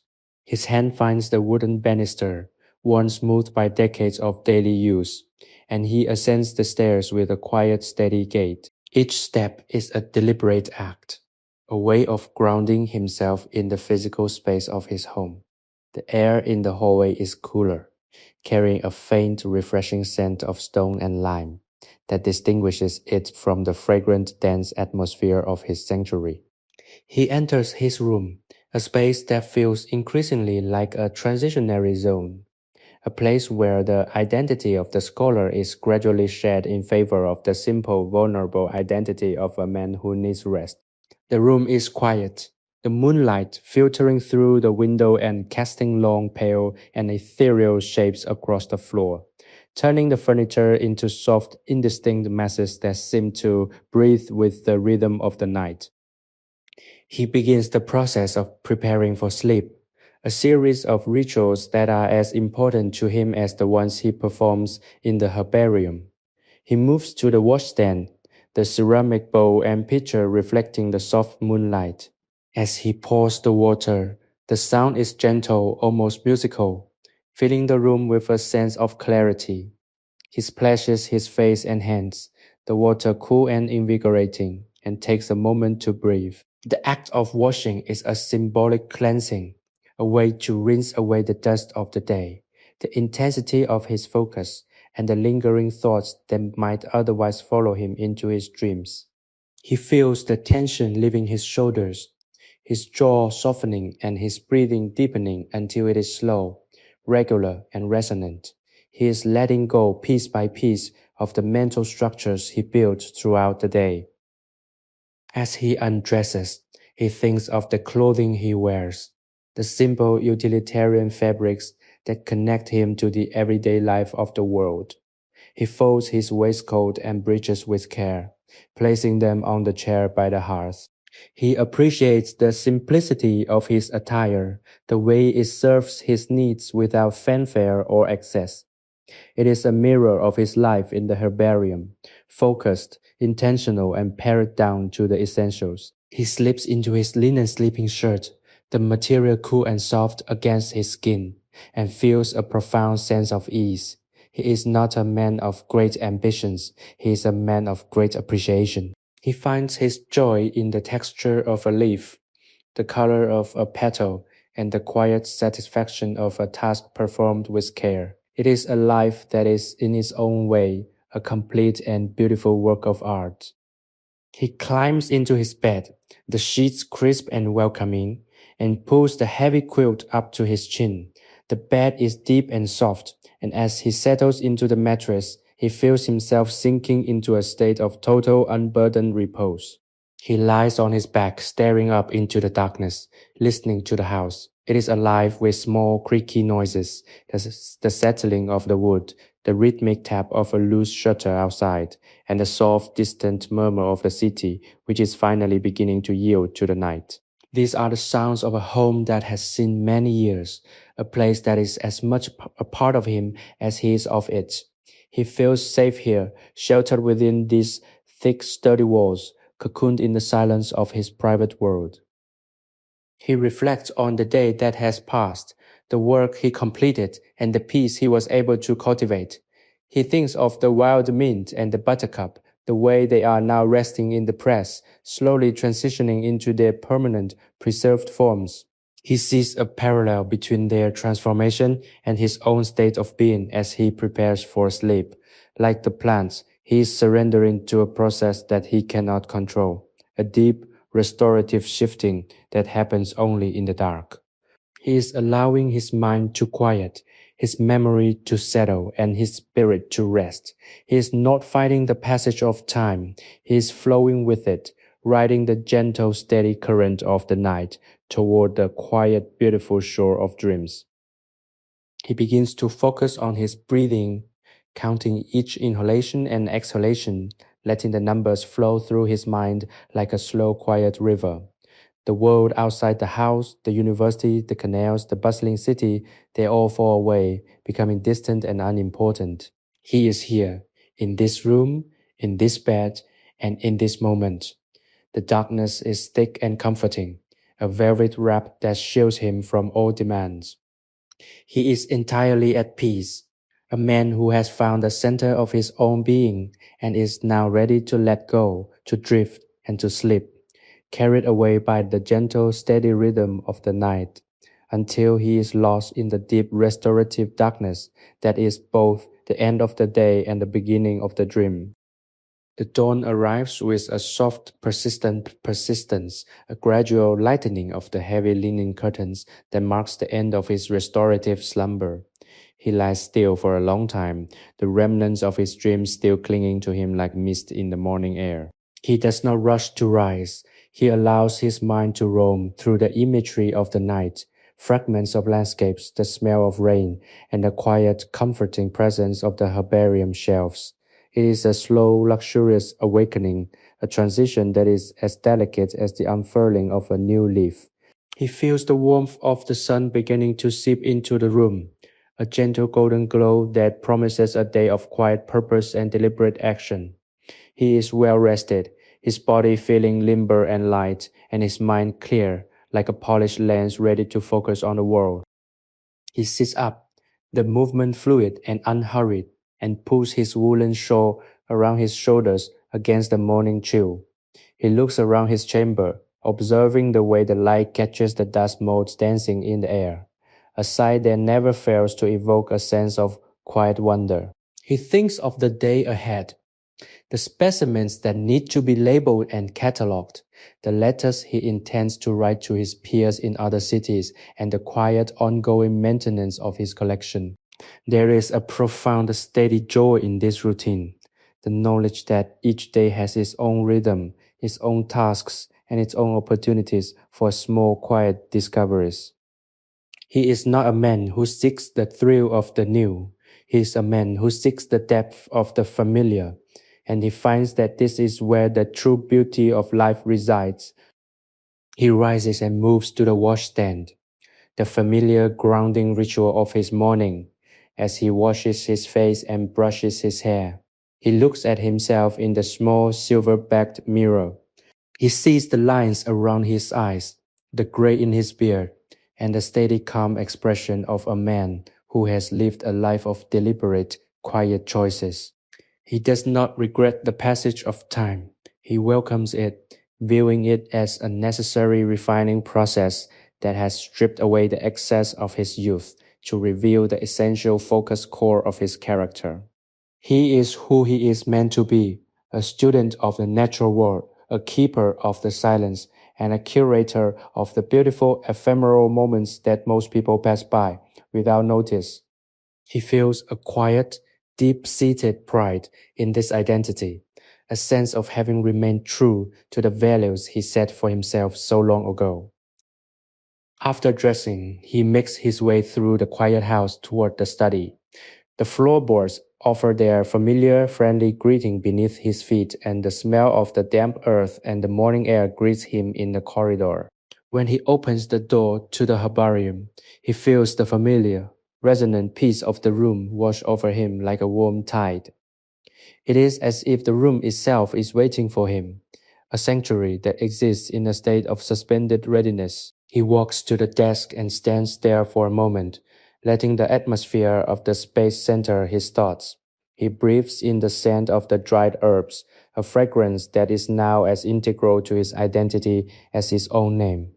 He is in his element, a man who has built a life that is in perfect alignment with his inner nature, and he finds that this is the ultimate source of his contentment. He sets to work on the labeling, a task that requires both clarity of mind and precision of hand. He picks up a pen, his nib smooth and responsive, and begins to write on the labels he has prepared for the specimens he pressed yesterday. He uses a fine, clear hand, the ink flowing in elegant loops and strokes, recording the Latin name of the plant, the date, and the specific unique features he observed at the time of its collection. He feels a sense of quiet satisfaction in this act, as if he is baptizing these specimens, giving them a name and a permanent place in the record of the world. He is creating a library of life, a collection that is organized, documented, and honored. It is a small contribution to the sum of human knowledge, but it is one he makes with total, undivided commitment. As the morning progresses, he finds himself working with an effortless, fluid rhythm. The hours slip by, punctuated only by the soft scratching of his quill and the distant, fading calls of the street vendors outside. He is entirely engaged, his mind a quiet, focused center around which the rest of his life revolves. He finds that he is learning even in this process of recording, noticing small, subtle details about the specimens that he missed the day before. This is the nature of his work. It is an ongoing, evolving dialogue with the natural world. He is never truly finished. He is always discovering, always refining, and always growing in his understanding. And that, he realizes, is the most beautiful thing of all, the realization that we are never done, that we are always at every stage of our lives in the process of becoming something new, something deeper, and something more profoundly our own. He continues to work, the sun now high in the sky, and the room filled with the quiet, purposeful energy of a man who has found his place in the world and is perfectly, unalterably at home within it. The sun, now reaching the apex of its daily journey, bathes the study in a warm honey-colored light that seems to make the very air glow. He takes a moment to step away from his desk and walk toward the window, where the view of the Leiden rooftops serves as a gentle reminder of the city's timeless red brick beauty. The canals, shimmering like ribbons of liquid light, wind their way through the urban maze, and he finds a strange, comforting contrast between the stillness of his sanctuary and the fluid motion of the city below. He is a part of this city, yet he exists on its periphery, a silent observer tethered to the natural world. He thinks about how the people passing by beneath his window are all engaged in their own small necessary dramas, their lives propelled by the forces of trade, family, and ambition. He does not judge their hustle. He simply acknowledges it as a different way of existing, one that relies on the friction of human interaction, whereas his own relies on the silence of reflection and the patient observation of growth. He returns to his workbench, his steps light and purposeful. The task of labeling is almost complete, and he begins to transition into the next stage of his daily process, the systematic filing of the specimens into their designated drawers. These drawers, crafted from cedarwood to ward off pests and preserve the integrity of the fragile dry plants, are arranged by genus and species, creating an orderly aromatic archive of his life's work. As he pulls open a drawer, the scent of cedar and dry flora wafts upward, a fragrance he associates with the very essence of his career. He carefully places each new label sheet into its proper compartment, ensuring that the alignment is perfect. He treats each specimen with the same respect, he would a rare manuscript, knowing that the information stored within these layers of paper is a precious, finite resource that must be handled with the utmost care. He feels a quiet, profound sense of order in this activity. Every movement he makes is intentional, every action calculated to ensure the longevity of his work. He realizes that this is the hallmark of his life, the transformation of chaos into structure. The natural world is, by its very definition, wild, sprawling, and indifferent to human attempts at classification. But by bringing these samples into his home and pinning them to paper, he is creating a small, temporary, and deeply personal version of order. It is an act of creation, a way of imposing a human perspective on the vast, untamable beauty of the earth. He does not see this as a form of dominance, rather, he sees it as a form of reverence. By organizing and preserving these remnants of life, he is validating their significance, showing that even the smallest bloom or the most common fern is worthy of attention, of space, and of a lasting place in the human record. As he slides the final drawer shut, a sense of completion washes over him.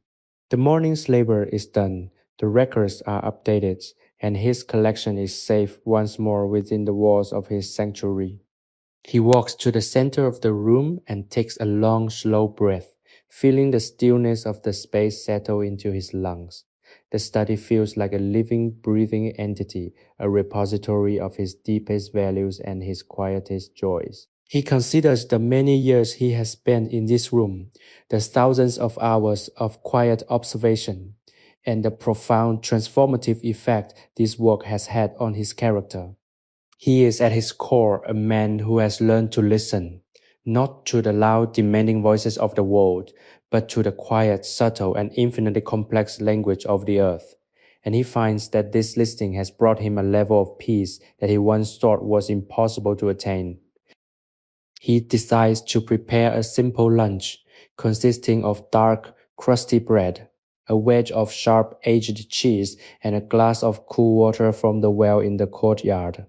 He sits by the window, the sunlight warming his shoulders, and eats with a deliberate, appreciative focus. He tastes the texture of the bread, the saltiness of the cheese, and the crisp, refreshing purity of the water. He does not rush. He treats the meal as part of his ritual of presence, an acknowledgement of the basic material requirements of his body.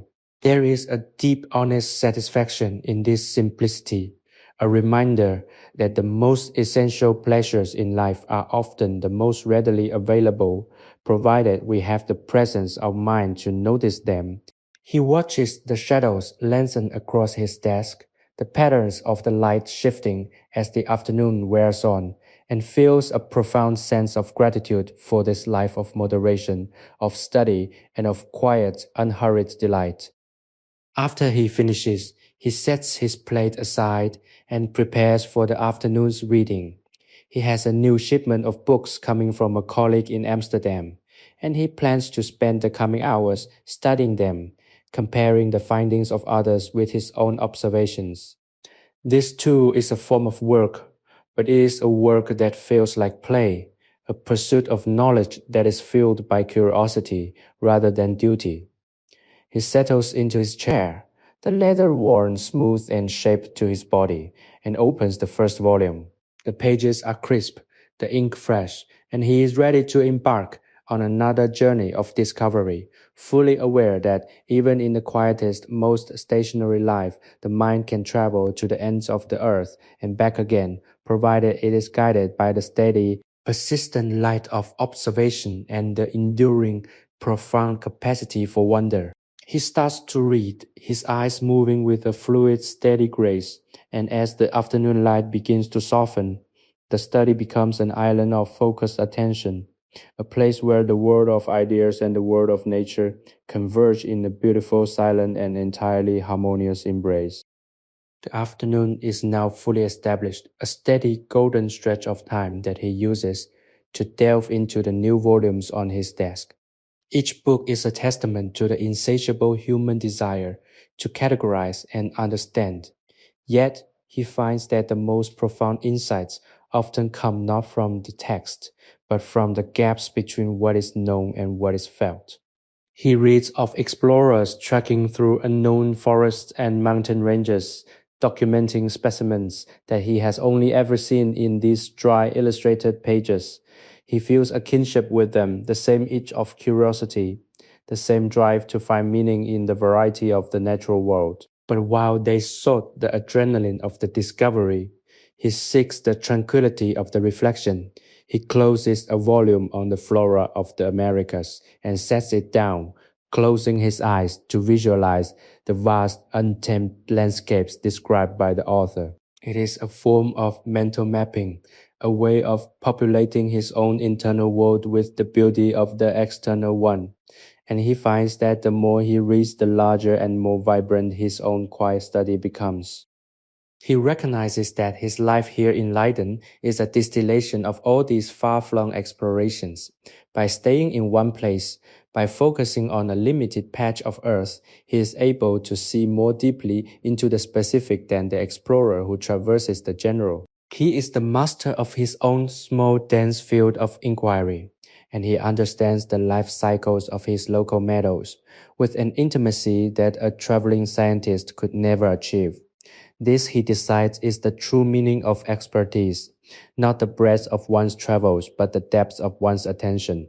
He is content with this. He has no desire to see the jungles of the West or the deserts of the East. His own backyard, the banks of the Rhine, and the dunes of the coast are sufficient to fill a lifetime of wonder. He is a man who has learned the secret of living to bloom where one is planted, and to find the infinite in the infinitesimal. As the sun begins its slow descent toward the horizon, casting long, dramatic shadows that stretch like reaching fingers across the floor, he decides it is time to tend to the garden window boxes. He has nurtured a collection of hardy native species there, small resilient things that can withstand the coastal wind and the variable Dutch climate. He walks to the window, the hinges of the casement creaking with a familiar high-pitched note. Outside, the air is cooling, the humidity of the afternoon giving way to a crisper, more invigorating evening breeze. He picks up a small copper watering can and carefully sprinkles the plants, watching the water beads glisten on the leaves like tiny trapped diamonds. It is a moment of care, a simple grounding interaction that requires nothing but presence. He speaks to them, a low melodic murmur of Latin names and gentle encouragement, a habit he has cultivated over many years. He knows it is a quirk, but it is one that brings him immense pleasure, a way of acknowledging the life force that pulses within these small green forms. He lingers by the open window, looking out over the city. The light is changing rapidly now, a shifting display of oranges, pinks, and soft bruising purples that reflect off the canal waters and paint the bricks of the neighboring houses in a warm, ethereal glow. The city of Leiden is alive, a complex, bustling organism, but from his vantage point it feels muted, a beautiful distant tableau.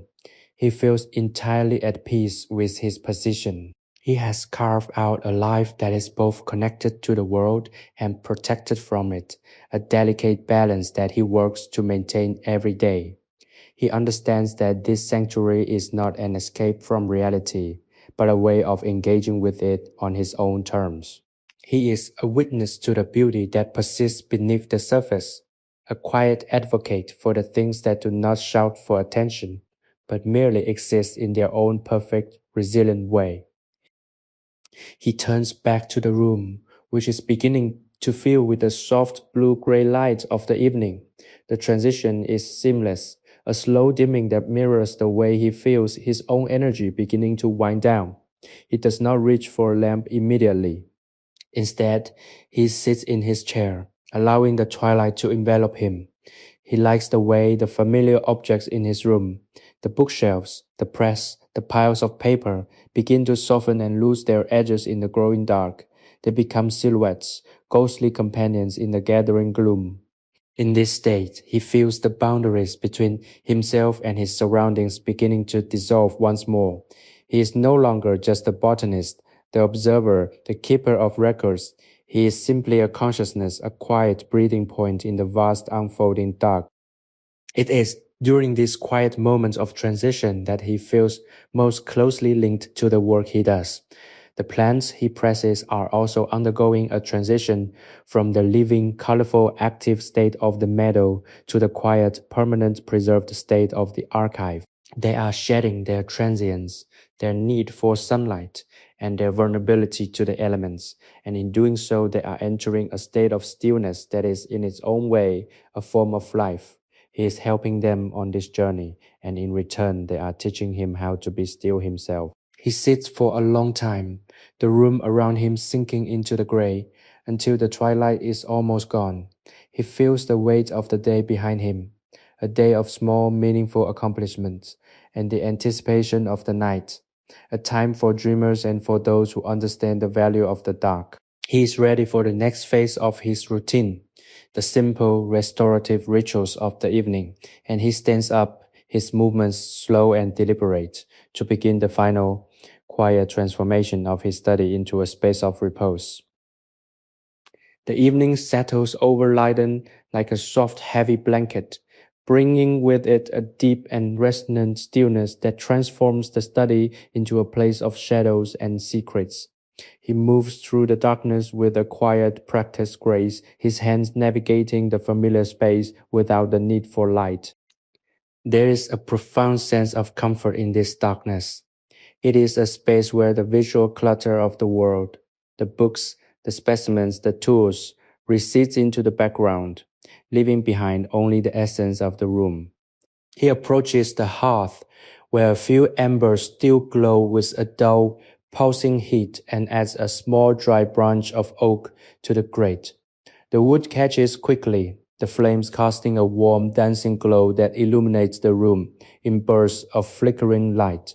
He watches the fire with a meditative focus, its movement a visual echo of the rhythms of the natural world he spent his life studying. He sits in his high-backed chair, the leather creaking slightly under his weight, and feels the warmth of the hearth beginning to permeate the space. He is not doing anything, he is not working, he is not reading, he is not even thinking in any structured analytical way, he is simply being. This is the culmination of his day, the time he sets aside for the cultivation of a state of mind that is empty, open, and entirely receptive. He finds that after the intense focus of the day, the categorizing, the mounting, the recording, this state of non-doing is absolutely vital. It is the soil in which his understanding grows. By letting go of the need to process information, he allows the deeper, more intuitive truths of his work to surface. He reflects on the plants he worked with today, the delicate structure of the mint leaves, and the subtle, earthy scent of the buttercup, and finds that they appear in his mind's eye not as specimens to be analyzed, but as distinct, beautiful embodiments of a reality that is far larger and more mysterious than any book could ever capture. The house seems to breathe around him, the wood of the floorboards and the beams of the ceiling, contracting and expanding in the cool night air. It is a slow rhythmic movement, a sound that he has learned to associate with the peace of the end of the day. He feels a sense of profound gratitude for this structure, for the way it shields him from the elements and provides a dedicated space for his inquiries. He recognizes that he is fortunate to live a life that is so clearly defined, so deeply centered in a purpose that is both meaningful and quiet. He is not a man of great influence or fame, and he has no desire to be.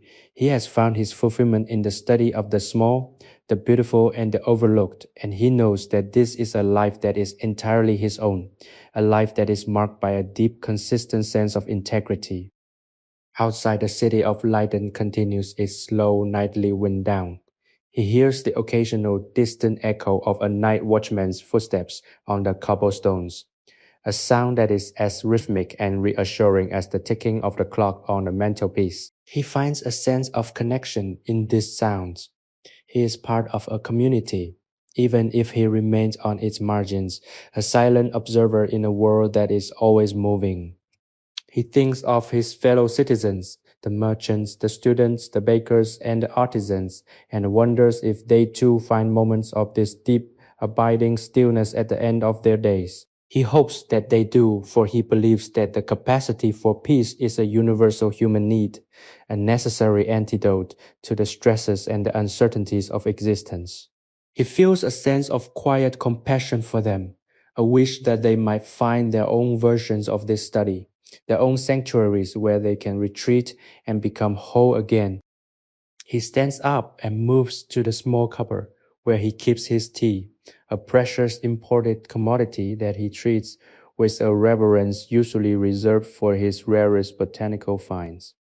He prepares a cup, the hot water releasing the delicate grassy aroma of the leaves, and returns to his seat by the fire, the warmth of the cup in his hands, the steam rising in small graceful swirls, and the gentle invigorating taste of the tea are all part of this ritual of the evening. He drinks slowly, allowing the heat to radiate through his limbs, feeling the last traces of his day's work dissolving into a soft, pleasant tiredness. He is ready for the transition into the final hours of the night, a time that he views as a sacred personal space, a transition that prepares him for the deep, restorative rest that is the foundation of his entire life. As he sits, he feels the world outside the window becoming thinner, more insubstantial, as if the darkness of the night is dissolving the city and the canals into nothingness. There is only the study, the fire, the cup of tea, and the vast quiet space of his own mind. He finds that this is his favorite time, the moment when all the noise of the day has been quieted and he is left with the distilled essence of himself. It is a moment of pure, unadulterated existence, a state of being that is both profoundly solitary and deeply connected to everything that he has ever loved, observed, or studied. He knows that soon he will head to bed, but for now he is content to remain here, nestled in the shadows, drinking his tea and listening to the rhythmic, comforting crackle of the fire as it consumes the wood, turning fuel into warmth and time into memory, until the night itself seems to hold its breath in anticipation of his rest. The firelight casts long, dancing shadows against the shelves, transforming the stacks of leather-bound books into mysterious monolithic guardians of the room. He sits in the stillness, the tea in his cup cooling, its warmth a gentle weight in his hands. He reflects on how this very room and the work within it has become the vessel for his life's meaning. It is not a grandiose legacy he is building, it is a quiet one. He is not changing the world, but he is faithfully, meticulously recording a version of it that might otherwise be lost to the shifting tides of time. He realizes that the importance of this work lies in its accumulation, the way one small pressed petal adds to another, eventually creating a chronicle of seasons, of habitats, and of the subtle shifts in the natural landscape. This awareness brings a profound sense of serenity. It is the peace of knowing that one's presence on earth, however brief, has left a trace that is ordered, documented, and intentional. This practice of quiet reflection is something he hopes you, as his guest in this memory, might consider implementing in your own life. When the world feels too loud, when the demands of your schedule threaten to erode your inner sense of self, consider taking a moment to create your own herbarium of thoughts. Whether you choose to journal, to meditate, or simply to spend time in the presence of nature, the act of slowing down is a radical reclamation of your peace. We invite you to join our growing community by subscribing to Sleepy History Tales. By doing so, you are not just listening to stories, you are participating in a movement toward mindfulness and appreciation of the quiet, historical beauty that surrounds us all. Your support allows us to continue crafting these meditative journeys, helping you and others navigate the complexities of modern existence with a bit more grace, a bit more patience, and a lot more inner tranquility. He places his empty cup on the small side table, the sound of china against wood, quiet but resonant. He remains seated, watching the dying embers of the fire. They are beginning to lose their intense, pulsing glow, transitioning into a soft gray ash that blankets the charred wood. It is a visual representation of his day. The bright, active flames of the morning's work giving way to the deep, silent embers of the evening's reflection. He finds he is completely comfortable with this progression. He does not wish for the fire to burn forever. He welcomes the quiet, the darkness, and the cooling of the room, as they are the necessary precursors to the rest he knows is coming. He feels the day's events, the labeling, the filing, the reading settling into the deeper layers of his memory, becoming part of the foundation of his experience.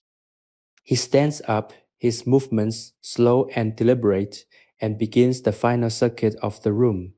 He checks the latch on the window, ensuring the cool night air is tempered for the hours to come. He inspects the herbarium press, touching the cool iron bolts, feeling the tension that holds the day's specimens in place. Every action is a final check, a way of signaling to himself that the work is truly finished. He realizes that this sense of completion is one of the most vital components of his mental well-being.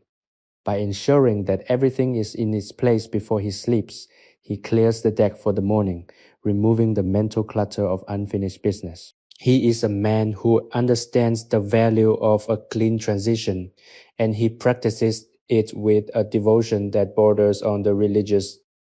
The shadows seem to deepen as he moves through the study, the lack of light making the room feel larger, more expansive, almost infinite. He feels as though he is moving through a physical manifestation of his own mind, a space where his thoughts have taken shape in the form of books, drawers, and preserved plants. He feels a sense of deep abiding harmony with this space. It is his home, his sanctuary, and his life's work, all rolled into one. He is not merely a resident of this house, he is a part of its fabric, his own story woven into the history of the walls and the floorboards. He feels a sudden, profound sense of gratitude, an overwhelming feeling of luck to have found a path that allows him to be so entirely and so peacefully himself. He reaches the door, his hand finding the familiar cold iron of the handle. He pauses for a moment, looking back at the darkened room. It is a space of immense quiet, a space that has held his focus, his curiosity, and his dreams for longer than he can remember. He knows that when he wakes in the morning, the light will return, the dust will dance again, and he will begin the work anew. But for now, the room belongs to the dark and the silence. It is a well-deserved rest for both the man and his sanctuary. He pulls the door close behind him, the latch engaging with a soft final click that signals the end of the day. He feels a wave of heavy, pleasant exhaustion wash over him as he turns toward the staircase, his mind already drifting toward the promise of sleep, toward the quiet, dark, and beautiful embrace of the night that waits for him in his bedchamber, calling him to rest. The ascent up the staircase is a slow, rhythmic progression, his hands sliding along the banister with a familiar comfort that has been refined by decades of repetition. Each footfall on the worn wooden steps creates a soft, muffled sound that feels like a closing chapter to the day. He arrives at the landing, the moonlight streaming through a narrow, arched window, casting a silver path across the floor that guides him toward his bedchamber. The house is silent, not the empty silence of a vacant space, but the heavy, contented silence of a home that has settled in for the night. He appreciates this quality. It is a silence that feels protective, a sanctuary against the turbulent, noisy world that persists beyond the thick brick walls. He feels the day's experiences lingering in the back of his mind, the texture of the leaves he handled, the smell of the damp earth on his boots, the steady, focused light of his study, all of it settling into the quiet depths of his memory, like sediment in a calm pool. He enters his chamber, the air within slightly cooler, crisp, with the scent of the nearby garden that wafts in from the open casement. The room is bathed in the soft, ethereal glow of the moon, which transforms the simple furniture into sculptural shapes of silver and charcoal. He walks to the washstand, the porcelain cool beneath his touch, and pours a small amount of water into the basin. The sound of the splashing water is a sharp, refreshing intrusion in the quiet, a sensory reset that marks the final stage of his daily ritual. As he washes his face and hands, he feels the last remnants of the day's intellectual intensity dissolving into the cool, refreshing water. He is not just washing away the dust, he is washing away the need to define, to categorize, and to manage. He is returning to his most primal, simple self, a man who breathes, who feels, and who needs nothing more than this moment of quiet. He turns to the bed, the heavy linen sheets appearing like a soft, inviting landscape in the moonlight. He moves with a slow, deliberate fluidity, his joints and muscles tired from a day of focus, welcoming the prospect of horizontal release. As he climbs into the bed, the sheets feel crisp and cooling against his skin, a stark, pleasant contrast to the warmth of his day clothes. He pulls the thick woolen blankets up, the weight of them providing a sense of security, a physical barrier between him and the rest of the world. He settles in, finding the perfect position, his head resting on the firm, feather-stuffed pillow.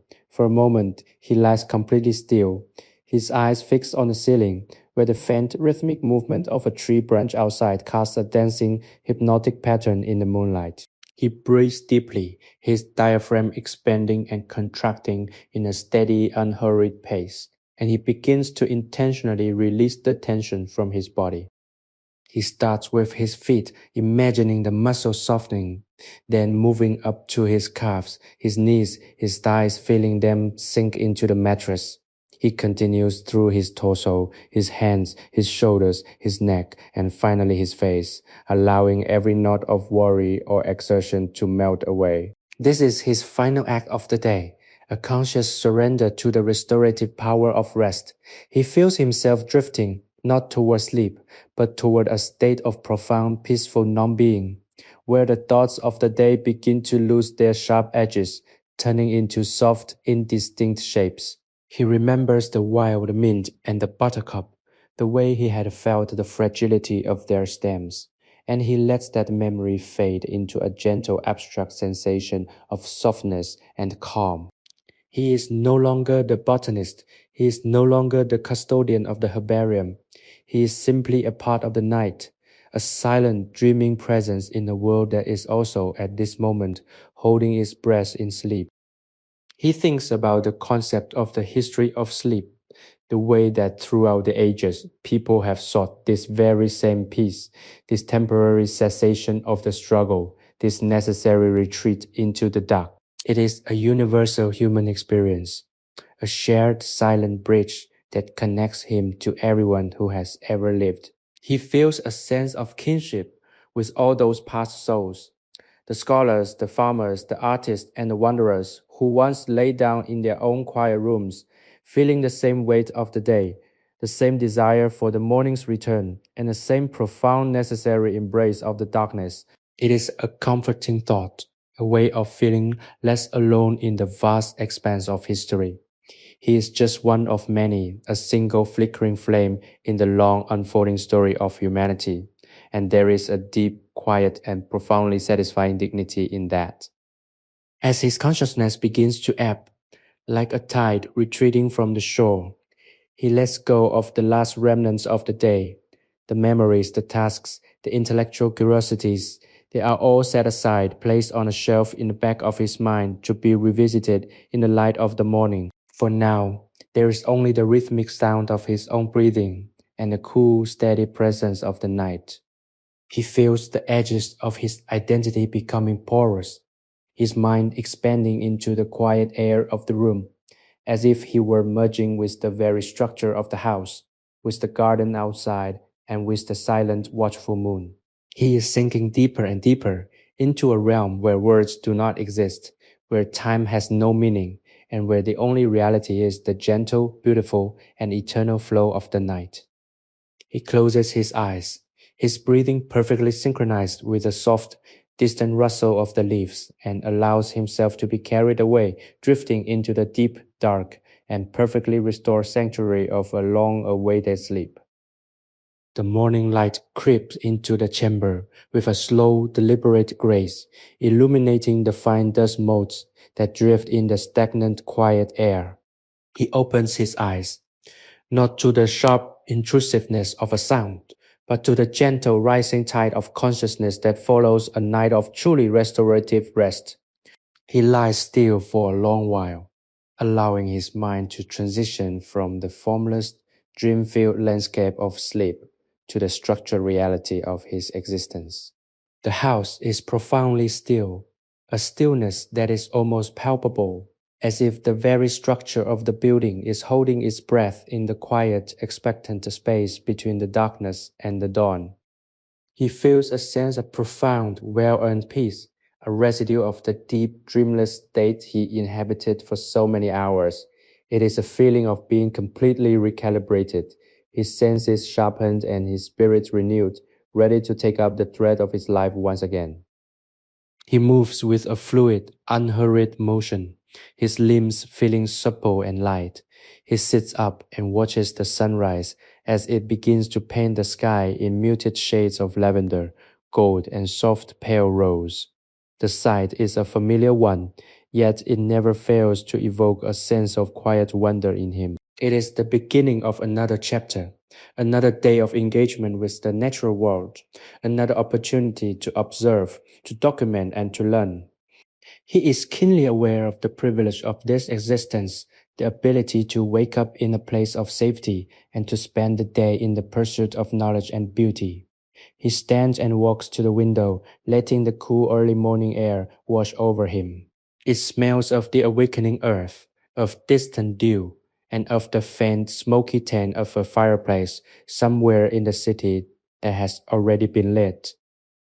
The ritual of the morning proceeds with a rhythmic, predictable ease. He washes, he dresses, he brushes his hair, and he readies himself for the day, his movements echoing the practices of a lifetime.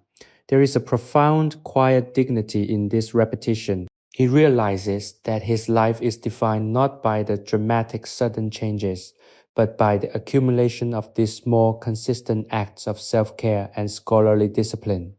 He is building something, a record, a collection, a life, and it is the constancy of his efforts that gives it value. He thinks of the herbarium downstairs, the thousands of specimens he has gathered, labeled and filed, and he sees them as the physical manifestation of his own long-lasting devotion to the world. It is not just a collection of plants. It is a map of his own curiosity, a history of his own attention. As he makes his way through the hallway, the floorboards sigh beneath his weight, a sound that is as familiar as the rhythm of his own heartbeat. He reaches the study, his hand finding the cool iron latch, and he enters the room with a sense of quiet homecoming. It is exactly as he left it, a space of perfect, anticipated order. The morning light spills across the work table, illuminating the scattered papers and the open waiting ledger. He approaches his desk and stands there for a moment, simply breathing, allowing the atmosphere of the room to fill his senses. He smells the faint, sweet scent of the dried botanicals, the sharp, metallic tang of the inkwell, and the old, familiar aroma of the wood and parchment. It is a scent that is, for him, the very definition of home.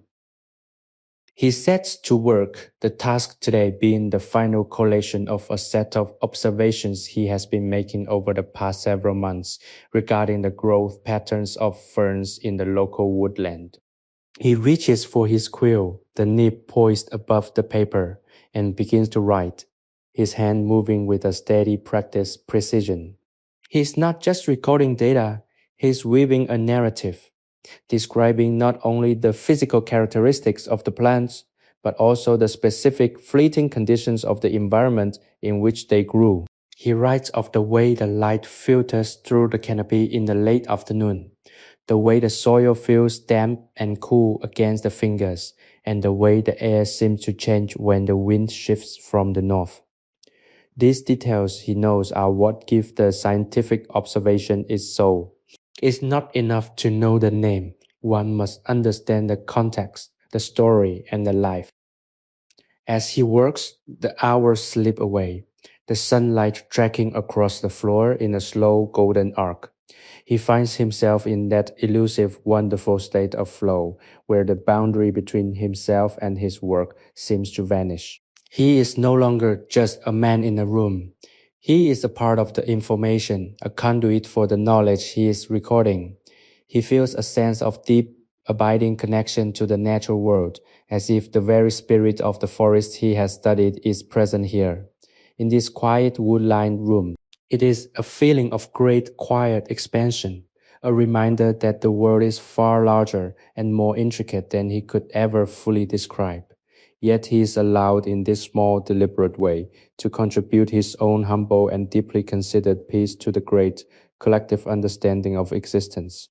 He continues to write, his mind as calm and as clear as the morning air, fully present, fully engaged, and fully at home in the quiet, unfolding heart of his own, carefully chosen world. The golden hour of the afternoon arrives, pending the study in the soft amber light that seems to slow the very passage of time. He sets down his quill and leans back in his chair, the leather creaking in the stillness. Before him, the pages of his journal are filled with elegant, sloping script, a dense record of his observations that feels like the culmination of his life's work. He gazes at the ink, still slightly wet in the low light, and feels a profound sense of satisfaction. It is a quiet internal victory, one that requires no applause or validation from the outside world.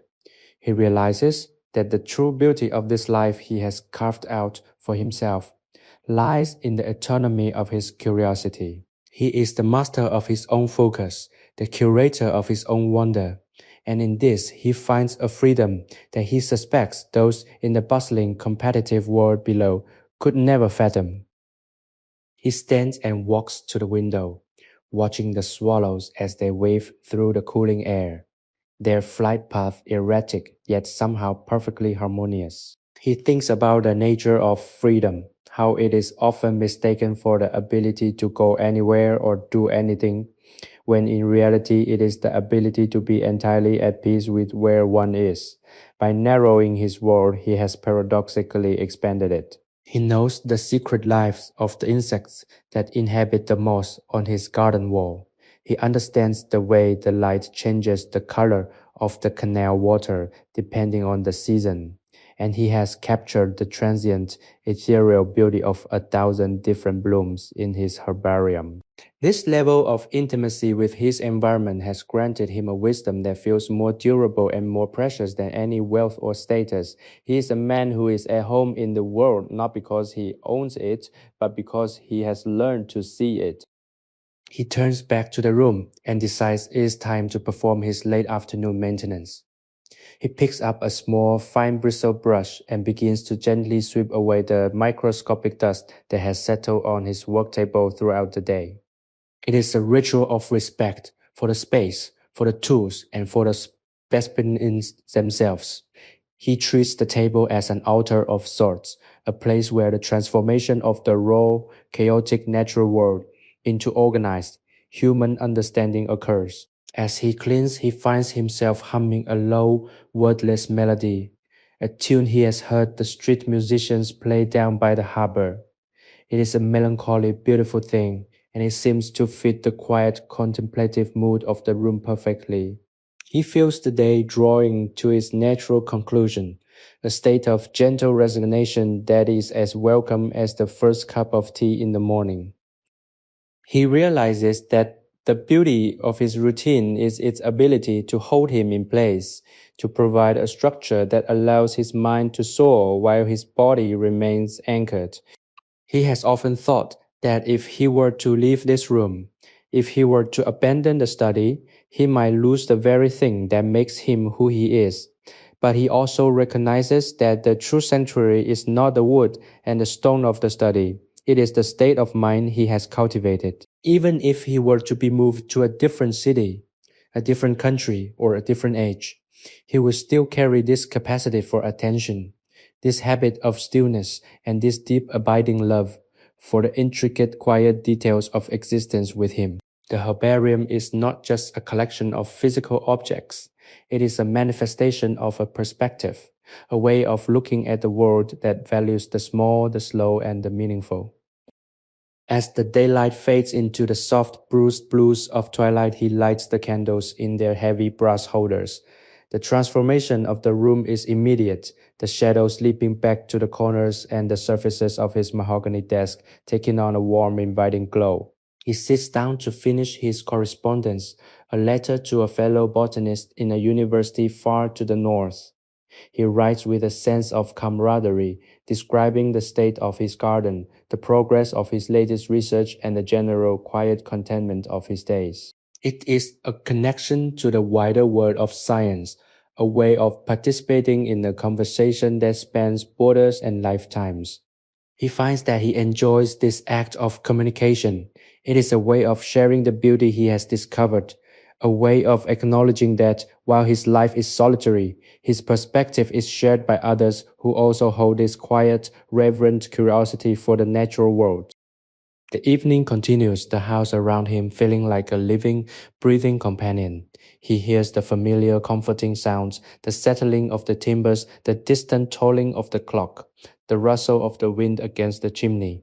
He feels as though he is in a suspended state, a timeless golden bubble where nothing is required of him except to exist and to appreciate the worries of the world, the complexities of society, the demands of the future.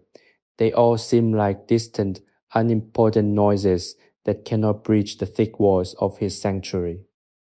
He is entirely at peace, a man who has arrived exactly where he was meant to be, doing exactly what he was meant to do, and finding in that alignment a sense of fulfillment that is as deep, as steady, and as enduring as the very earth he spends his life studying. He finishes his letter, blows out the candles one by one, and sits for a long moment in the soft, glowing twilight, ready for the night to take him in its arms, fully content with the beautiful, singular, and perfectly lived day he has left behind. The darkness that settles over the study is not a void, it is a soft, velvet-lined envelope that holds the room and all its contents in a protective embrace. He sits in the absolute center of this silence, his breathing slow and measured, perfectly in sync with the rhythm of the house as it groans and shifts in the cooling air. The fire in the hearth has died down to a faint pulsing ember, a tiny defiant heart of light that illuminates the surrounding floorboards with a warm reddish glow. He finds himself lost in the contemplation of this light, thinking about how such a small fragile spark can hold so much life and warmth against the encroaching cold. It is a metaphor for his own existence, for the small concentrated effort he pours into his work, and for the way that a single focused life can hold a world of meaning within its walls. He reflects on the concept of memory, not as a static record of what has happened, but as a living, evolving landscape that he can traverse at will. He thinks of the times he has spent in this very chair, through countless seasons, feeling the heat of summer nights, the chill of winter mornings, and the soft, damp promise of spring. Each of these moments is etched into his mind, not in sharp, jarring detail, but as a textured, cumulative impression of a life well lived. He feels the presence of his younger self, the restless, curious, sometimes anxious man he once was, and he feels a deep, gentle empathy for him. He wishes he could reach back through the layers of time and tell him that it will all be alright, that the search for meaning he is engaged in will eventually lead him to this place of profound, unshakable peace. But he knows that such reassurance is unnecessary. The journey itself was the teacher, and he would not trade a single moment of that early difficult growth. The air in the room carries the scent of dust, old paper, and the sharp, drying fragrance of the herbs he worked with earlier in the day. It is a scent that acts as a tether, grounding him in the present moment, even as his mind wanders through the corridors of his past. He realizes that this is the secret of the scholar, the ability to live simultaneously in the immediate physical world and the vast infinite world of the mind. He is sitting here, a man of flesh and blood, feeling the cool air on his skin and the hardness of the chair beneath him. Yet he is also anywhere and everywhere, traveling through the fields of the past, consulting with the great thinkers of history, and contemplating the delicate hidden mechanisms of the natural world. It is a dual existence, a way of being that feels both grounded and limitless. He thinks about the legacy of his collection, the thousands of pages of notes, and the hundreds of pressed specimens that will remain here long after he is gone. He does not view this with sadness or the vanity of someone seeking immortality. He views it with the calm, objective curiosity of a botanist observing the life cycle of a plant. He is a part of a larger natural process of birth, growth, and eventually the return to the earth. His work is simply his contribution to the ongoing, unfolding, and eternal conversation of humanity. He is pleased to think that, perhaps years from now, another curious soul might find their way into this room, pull a drawer from the shelf, and discover the same beauty and the same profound, quiet peace that he has spent his life cultivating. That, he decides, is a legacy worth having, not the fame of a name, but the passing on of a quiet, beautiful, and deeply considered way of seeing the world. A soft, mournful breeze whistles through the chimney, a sound that is as ancient as the house itself. It is a reminder of the vast, indifferent power of the elements, the storms and the seasons that govern the world outside these walls. He feels a sense of awe at his own smallness, his own fleeting, temporary existence in the face of such magnitude. Yet he does not feel insignificant. Instead, he feels empowered by the fact that even within the span of such a short life, he has managed to create a sanctuary of thought, a space where he could observe the infinite and find a measure of balance. He has lived with intention, he has observed with care, and he has loved the work he has chosen, and that is a life that is, by any measure, fully and beautifully complete. He stands up, his movements stiff from the long hours of sitting, and makes his way toward the doorway. The room feels as though it is waiting for him to return, a loyal companion that has held his focus and protected his solitude for so many years. He pauses at the door, the dark handle cold and firm in his grip, and offers a quiet, wordless salute to the space. It is his home, his life, and his anchor. As he steps out into the hallway, the cool darkness of the house welcomes him, a transition that feels like stepping from the world of the mind into the world of the spirit. He moves toward the staircase, his mind already beginning to untether itself from the demands of the day, his heart feeling light and open, and his entire being ready for the final restorative surrender to the sleep that is waiting for him. A deep, silent, and perfect rest at the end of a life lived in beautiful, quiet accord with the natural unfolding and mysterious rhythms of the earth. The descent into the dreamscape begins not with the closing of his eyes, but with the conscious release of the day's intellectual scaffolding. As he navigates the dark, familiar terrain of his bedroom, his senses remain finely tuned to the subtle shifts in the air, the way the temperature drops near the window, the way the floorboards hold the residual warmth of the sun-drenched day. He moves with a ghost-like economy of motion, his body knowing the path so intimately that he does not need the guidance of sight.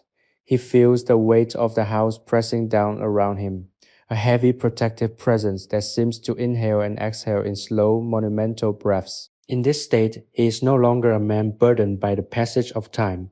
He is a creature of the night, existing within the quiet, rhythmic heartbeat of his own home. He reaches the bed and lets the day's clothes slip away, finding the cool linen sheets an immediate tactile reprieve. As he lies back, he experiences that rare, expansive moment where the boundaries of the self seem to blur. Sitting above, the walls around, the floor beneath. They all lose their solidity, becoming part of a fluid, encompassing stillness. He recalls the image of the wild mint from his morning's labor, its structure and its scent, and he finds that in this state of deep relaxation, the memory is not just an idea, but a vivid sensory presence.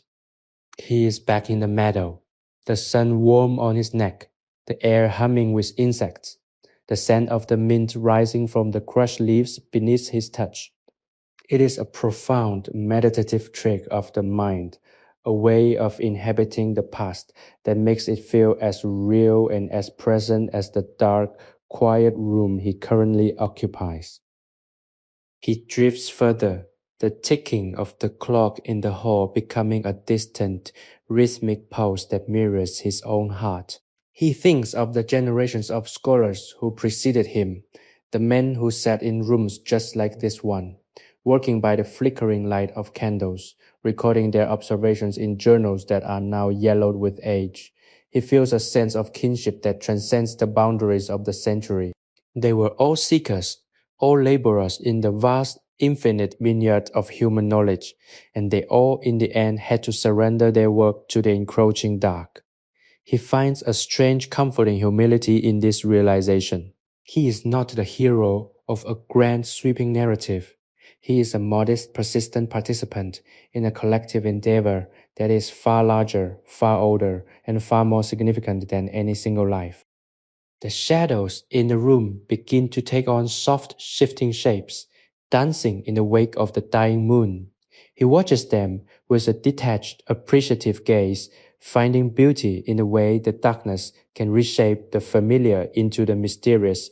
His mind is a calm, deep lake, reflecting the stars that shine through his window. He is not bothered by the silence, he is fed by it.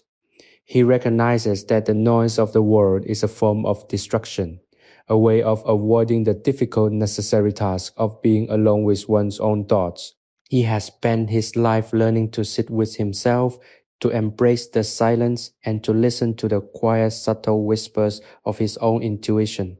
It is a practice that has granted him an internal stability, a core of peace that remains unruffled by the inevitable storms of life. He feels his breathing slow to a rhythmic, steady hum, the air moving in and out of his lungs with the effortless grace of a tidal current. The world of ideas, of botany, of classification, of duty, it all falls away, leaving only the essential breathing, feeling man. He is a part of the landscape, a temporary guest in the vast breathing entity of the earth. He thinks of the seeds he has planted in his garden, the way they wait in the dark, silent soil, gathering the strength they need to eventually break the surface and reach toward the light. He is in his own way doing the same thing. He is gathering his strength in the dark, resting his weary mind and preparing himself for the inevitable quiet and beautiful return of the light. The final tether to consciousness snaps, and he is pulled gently, irresistibly, into the depths of the night. He is no longer concerned with the morrow, with the tasks that remain, or with the legacy he might leave behind. He is simply, perfectly, and entirely present in the void. There is a profound resonant beauty in this surrender, a feeling of being carried by a power that is both internal and external, a tide that washes away the fatigue, the worry, and the structure of the self. In this deep, restorative, and infinite dark, he is finally completely at home, a part of the night, a part of the silence, a part of the vast breathing tapestry of life that continues, undisturbed and eternal, while he sleeps, dreams, and eventually, in the fullness of time, wakes to the quiet, persistent promise of another dawn. The transition into the new day is marked by the slow gray luminescence that precedes the sun, a time when the world feels suspended between the fading ghosts of the night and the emerging realities of the morning. He stirs his consciousness returning in layers, each one carrying with it the quiet, steady rhythm of his established life. There is no urgency in his awakening. He has long since abandoned the frantic, anxious start to the day that characterizes so many others. Instead, he allows his mind to unfurl like the petals of a flower catching the first warmth of the dawn. He lies still, feeling the cool air against his skin, the texture of the linen sheets, and the gentle, persistent pressure of his own heartbeat. It is a moment of profound, simple gratitude, a realization that he has been gifted another cycle, another opportunity to observe the world and to find beauty in its smallest, most overlooked corners. He rises with the grace of someone who has mastered the art of being, his movements unburdened by the haste or the ambition that often dictates the pace of the modern age. The house around him is still wrapped in the cool blue-gray silence of the early hours. He walks to the window, the floorboards offering their familiar creaky grating, and looks out at the city of Leiden as it begins to stir. The canals are dark, mirror-like surfaces reflecting the pale sky, and the distant silhouettes of the bridges stand out against the horizon like ink drawings on parchment. There is a purity to this time of day, a lack of pretension that resonates with his own spirit. It is the moment when the world is most itself, stripped of the layers of noise and human movement, existing in a state of quiet, expectant potential. He makes his way to the study, the room waiting for him with a sense of loyal, patient stillness.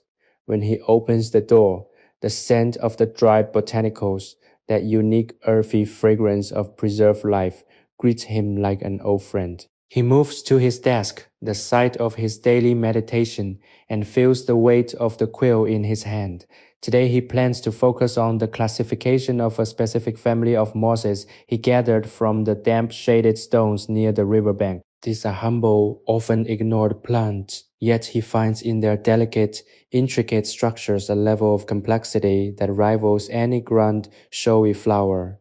He believes that the most significant truths are often found in the things that others find too small or too insignificant to notice. This to him is the core of his work, to give voice to the voiceless, to document the forgotten, and to prove that even in the smallest fragment of creation, there is a profound coherent beauty.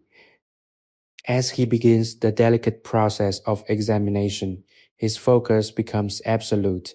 He uses his magnifying glass to peer into the emerald green world of the moss, his breath steady, his hand resting lightly on the wood of the table. He is lost in the landscape of the miniature, the way the tiny hair-like leaves hold the moisture, the way the structure suggests a miniature forest, ancient and thriving.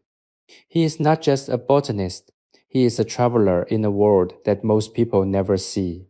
He feels a sense of awe that is, in its own way, as powerful as the feeling one might get standing before a mountain range or a vast ocean. To understand the small is to understand the foundation of the large. He records his observations with meticulous care, each word a bridge between his own curiosity and the objective reality of the specimen before him. Hours pass in this state of deep, singular focus. The light in the room shifts from the cold blue of the morning to the warm, golden glow of the midday sun. He is unaware of the hunger in his stomach or the stiffness in his back. He is entirely contained within the act of discovery. This is the state he lives for, the transcendence of the self through the intense, reverent study of the other.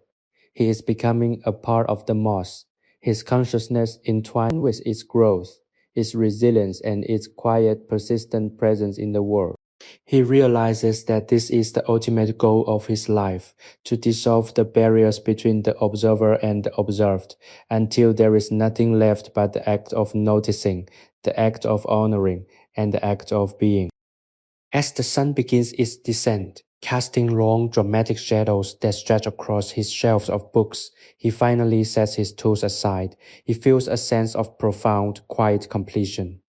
He has learned something new today, not a revolutionary theory, not a headline-making discovery, but a small, intimate truth about the world that he now carries within him. He stands and stretches, feeling the blood return to his limbs, and walks to the window to watch the late afternoon light turn the canals into paths of molten gold.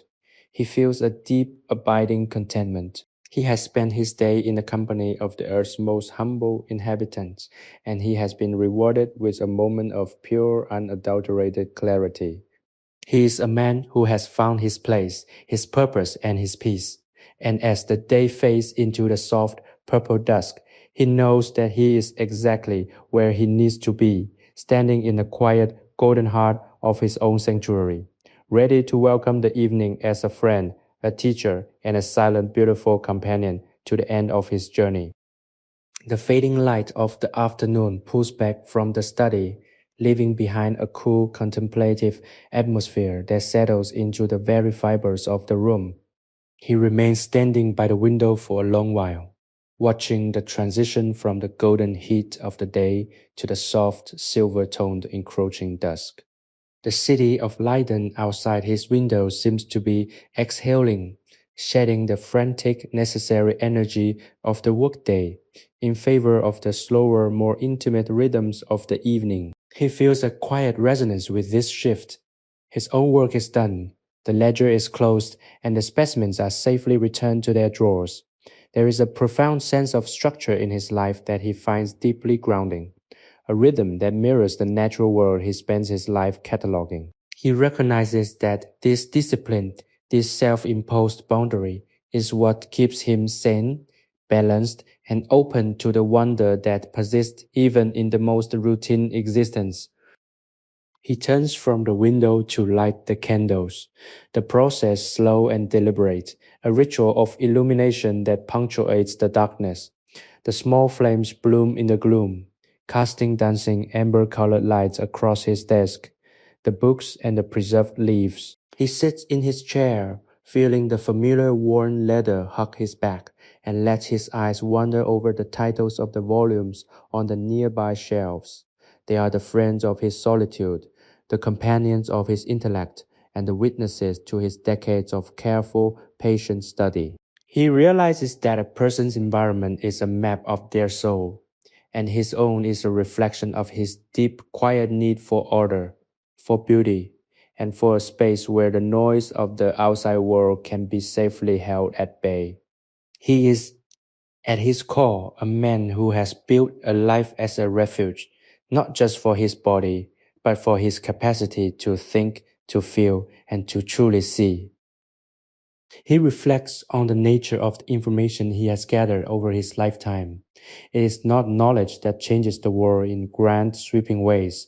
It is a quiet, local, and intimate understanding of the life that exists in the cracks and the corners of the landscape. He thinks of the humble mosses he studied today, the way they cling to the stones, surviving through the heat and the cold, unnoticed by the thousands of people who walk past them every day without a second thought. There is something profoundly dignified about that existence, something that speaks to his own sense of self.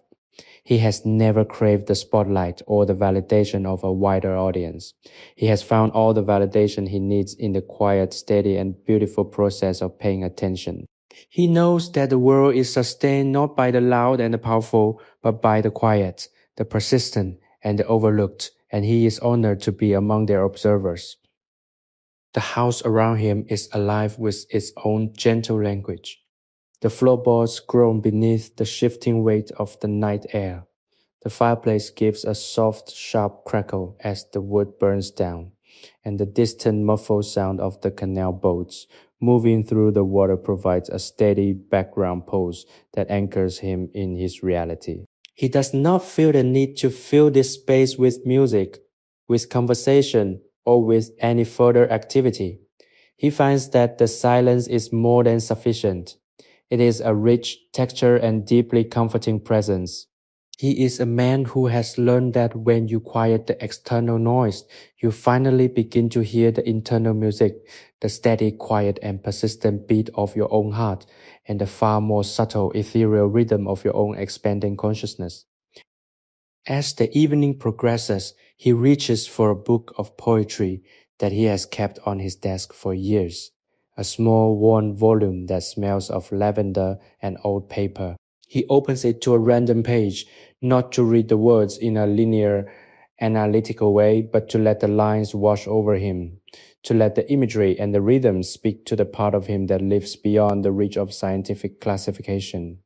He reads of forests, of the moon, of the fleeting nature of time, and of the quiet, enduring beauty of the natural world. It is the perfect complement to his scientific work. Science gives him the how, but poetry gives him the why. Together, they form a complete balanced understanding of existence, a way of being that honors both the mind's need for clarity and the heart's need for depth. He feels a profound sense of ease as the candle begins to burn low, the wax pulling in the base, the flame casting longer, more dramatic shadows across the walls. He is content to sit here, lost in the beauty of the verses, feeling the weight of the day lift from his shoulders. He realizes that this is the essence of a well-lived life, the ability to find total, unadulterated pleasure in the simple, the quiet, and the immediate. He does not wish to be anywhere else, to be doing anything else, or to be anyone else. He is, at this moment, the person he was always meant to be, a witness, a keeper, and a participant in the beautiful, unfolding, and eternal drama of life on earth. And as the candle finally flickers, gasps and dies, leaving him in the soft dark comfort of the room, he feels the first gentle pull of sleep, a quiet, perfect, and well-earned rest that waits for him at the end of a day that was lived from beginning to end. With the fullness of his heart and the clarity of his mind, the transition from the depths of the night into the first tentative arrival of dawn is a process he experiences with the sensitivity of a seasoned traveler. He lies in the quiet, cool darkness of his bedchamber, feeling the slow, imperceptible shift in the atmosphere that heralds the coming sun. There is a profound, almost sacred quality to this time, a stillness so deep that it feels as though the entire world is holding its breath, awaiting the return of the light. He does not rush to move. He lingers in the soft gray space between dreaming and waking, allowing his mind to remain as open and untethered as possible. He thinks of the past few days, the work he has done with the mosses, the quiet, focused hours in his study, and the way these moments have coalesced into a feeling of genuine, unhurried peace. This is the life he has cultivated, a life where the passage of time is measured not in milestones or achievements, but in the slow, natural growth of his own understanding and the deepening of his own stillness. As the room slowly fills with the pale, thin light of the morning, he rises and moves toward the window, his feet moving silently across the floorboards.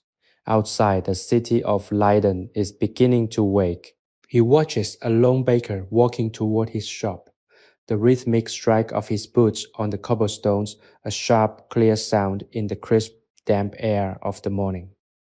There is something deeply, touchingly human about this, a small daily act of duty that sustains the community, and he feels a brief warm wave of compassion for this fellow worker, another soul navigating the quiet early hours with purpose and care.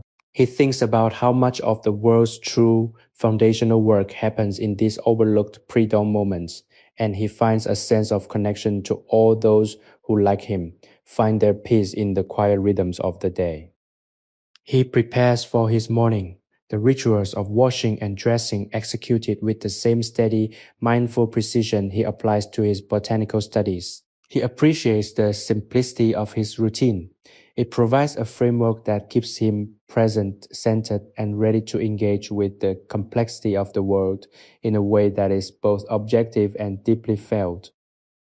When he finally enters his study, the room feels like an old, trusted companion. The air, cool and quiet, is filled with a familiar scent, the faint, woody notes of the old books, the sharp, clean aroma of the dried plants, and the lingering, sweet-smelling hint of the beeswax candles from the night before. He walks to his desk and touches the surface, the wood cool and smooth beneath his hand, a physical connection to the long, productive years he has spent in this very chair.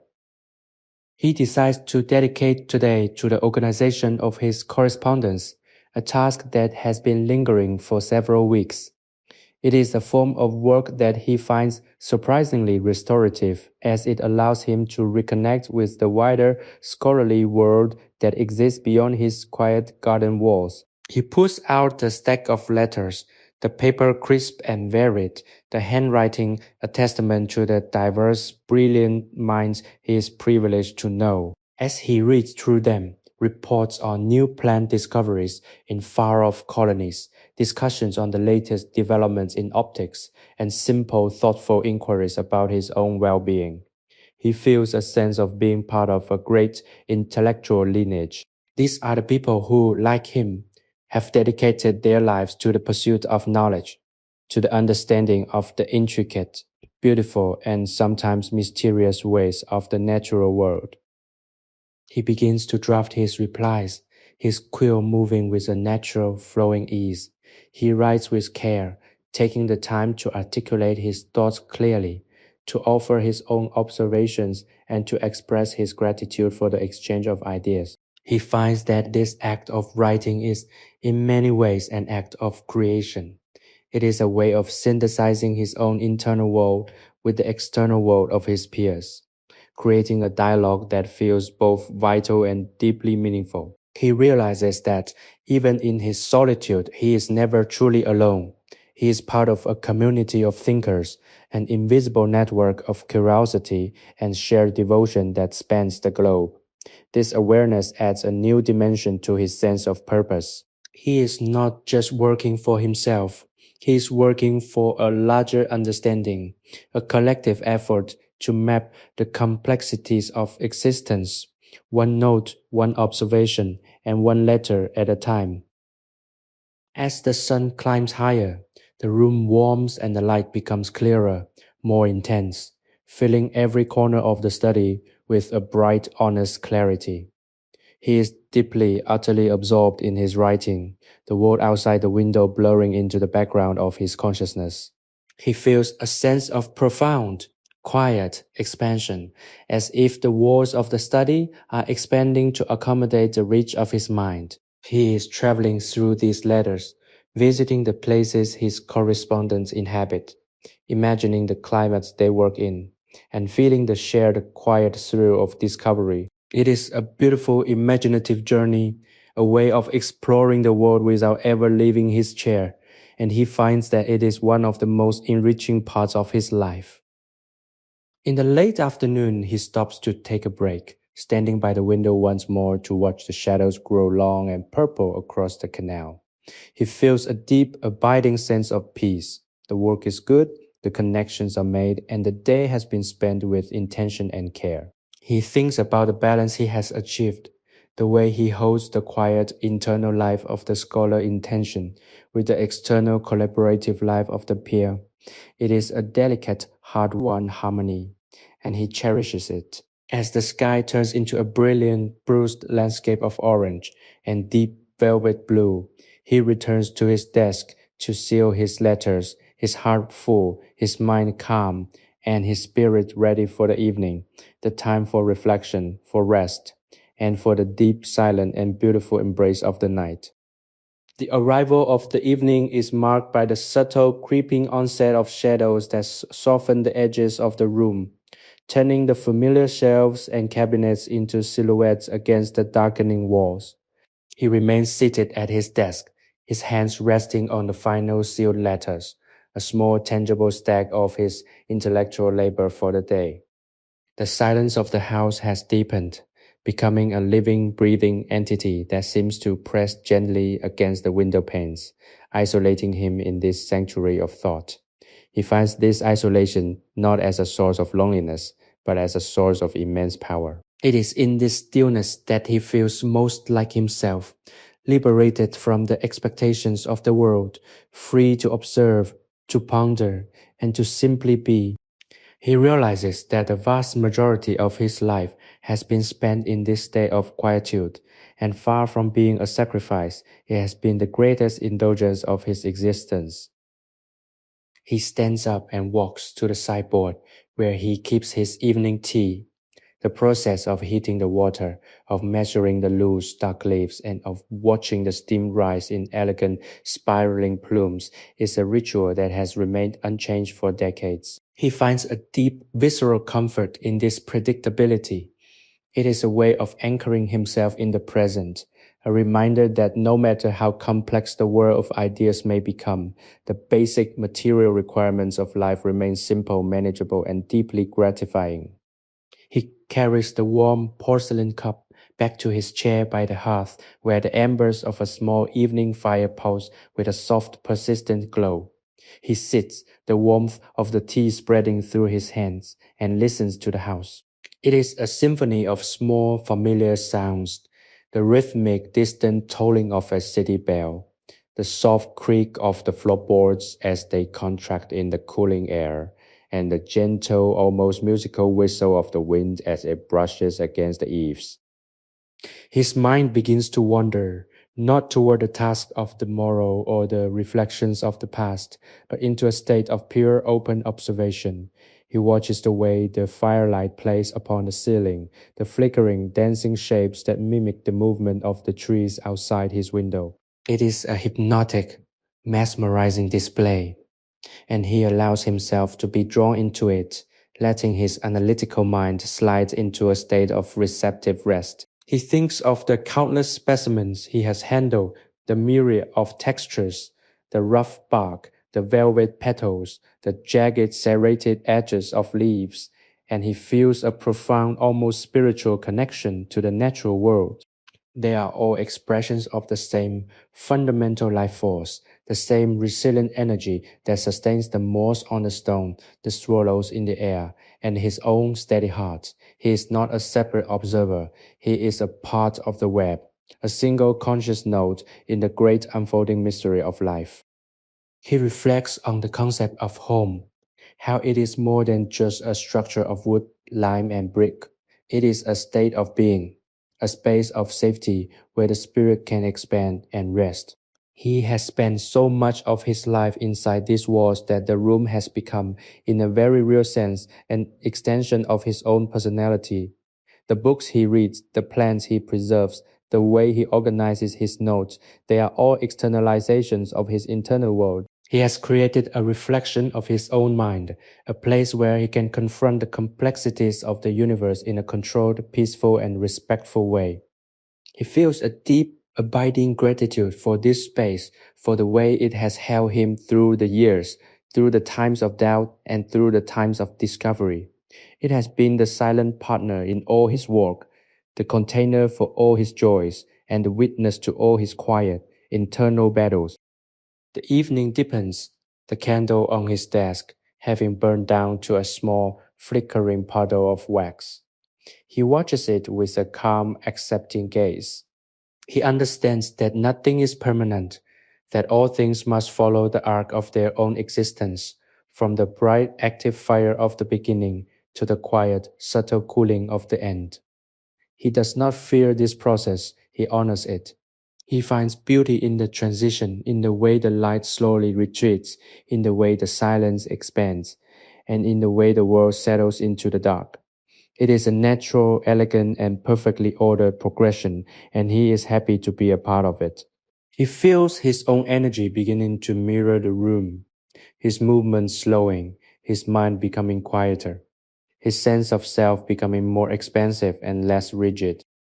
He stands for a final moment, looking out at the city of Leiden, which is now a patchwork of dark rooftops and small, glowing pinpoints of light. He feels a sense of profound, quiet love for this place, for the people who are currently sleeping within those houses, and for the entire living, moving, breathing world that continues to exist while he prepares to enter the restful, restorative dream state of the night. He is at peace.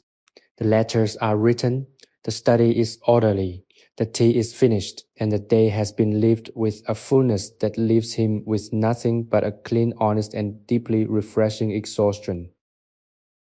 He turns from the window, his heart quiet and his mind clear, and begins his final slow walk through the hallway. As he nears his bedchamber, the house seems to wrap its wooden arms around him in a final protective embrace. He knows that his life's work, preserved in the drawers and the ledgers behind him, will endure in the quiet darkness long after his own final candle has flickered out. There is no vanity in this thought, only a profound sense of continuity. He has contributed his small, honest part to the great catalogue of existence, and that is sufficient. He lays his head upon the pillow, the sheets cool and crisp against his skin, and feels the last traces of his identity dissolving into the soft velvet blackness of the room.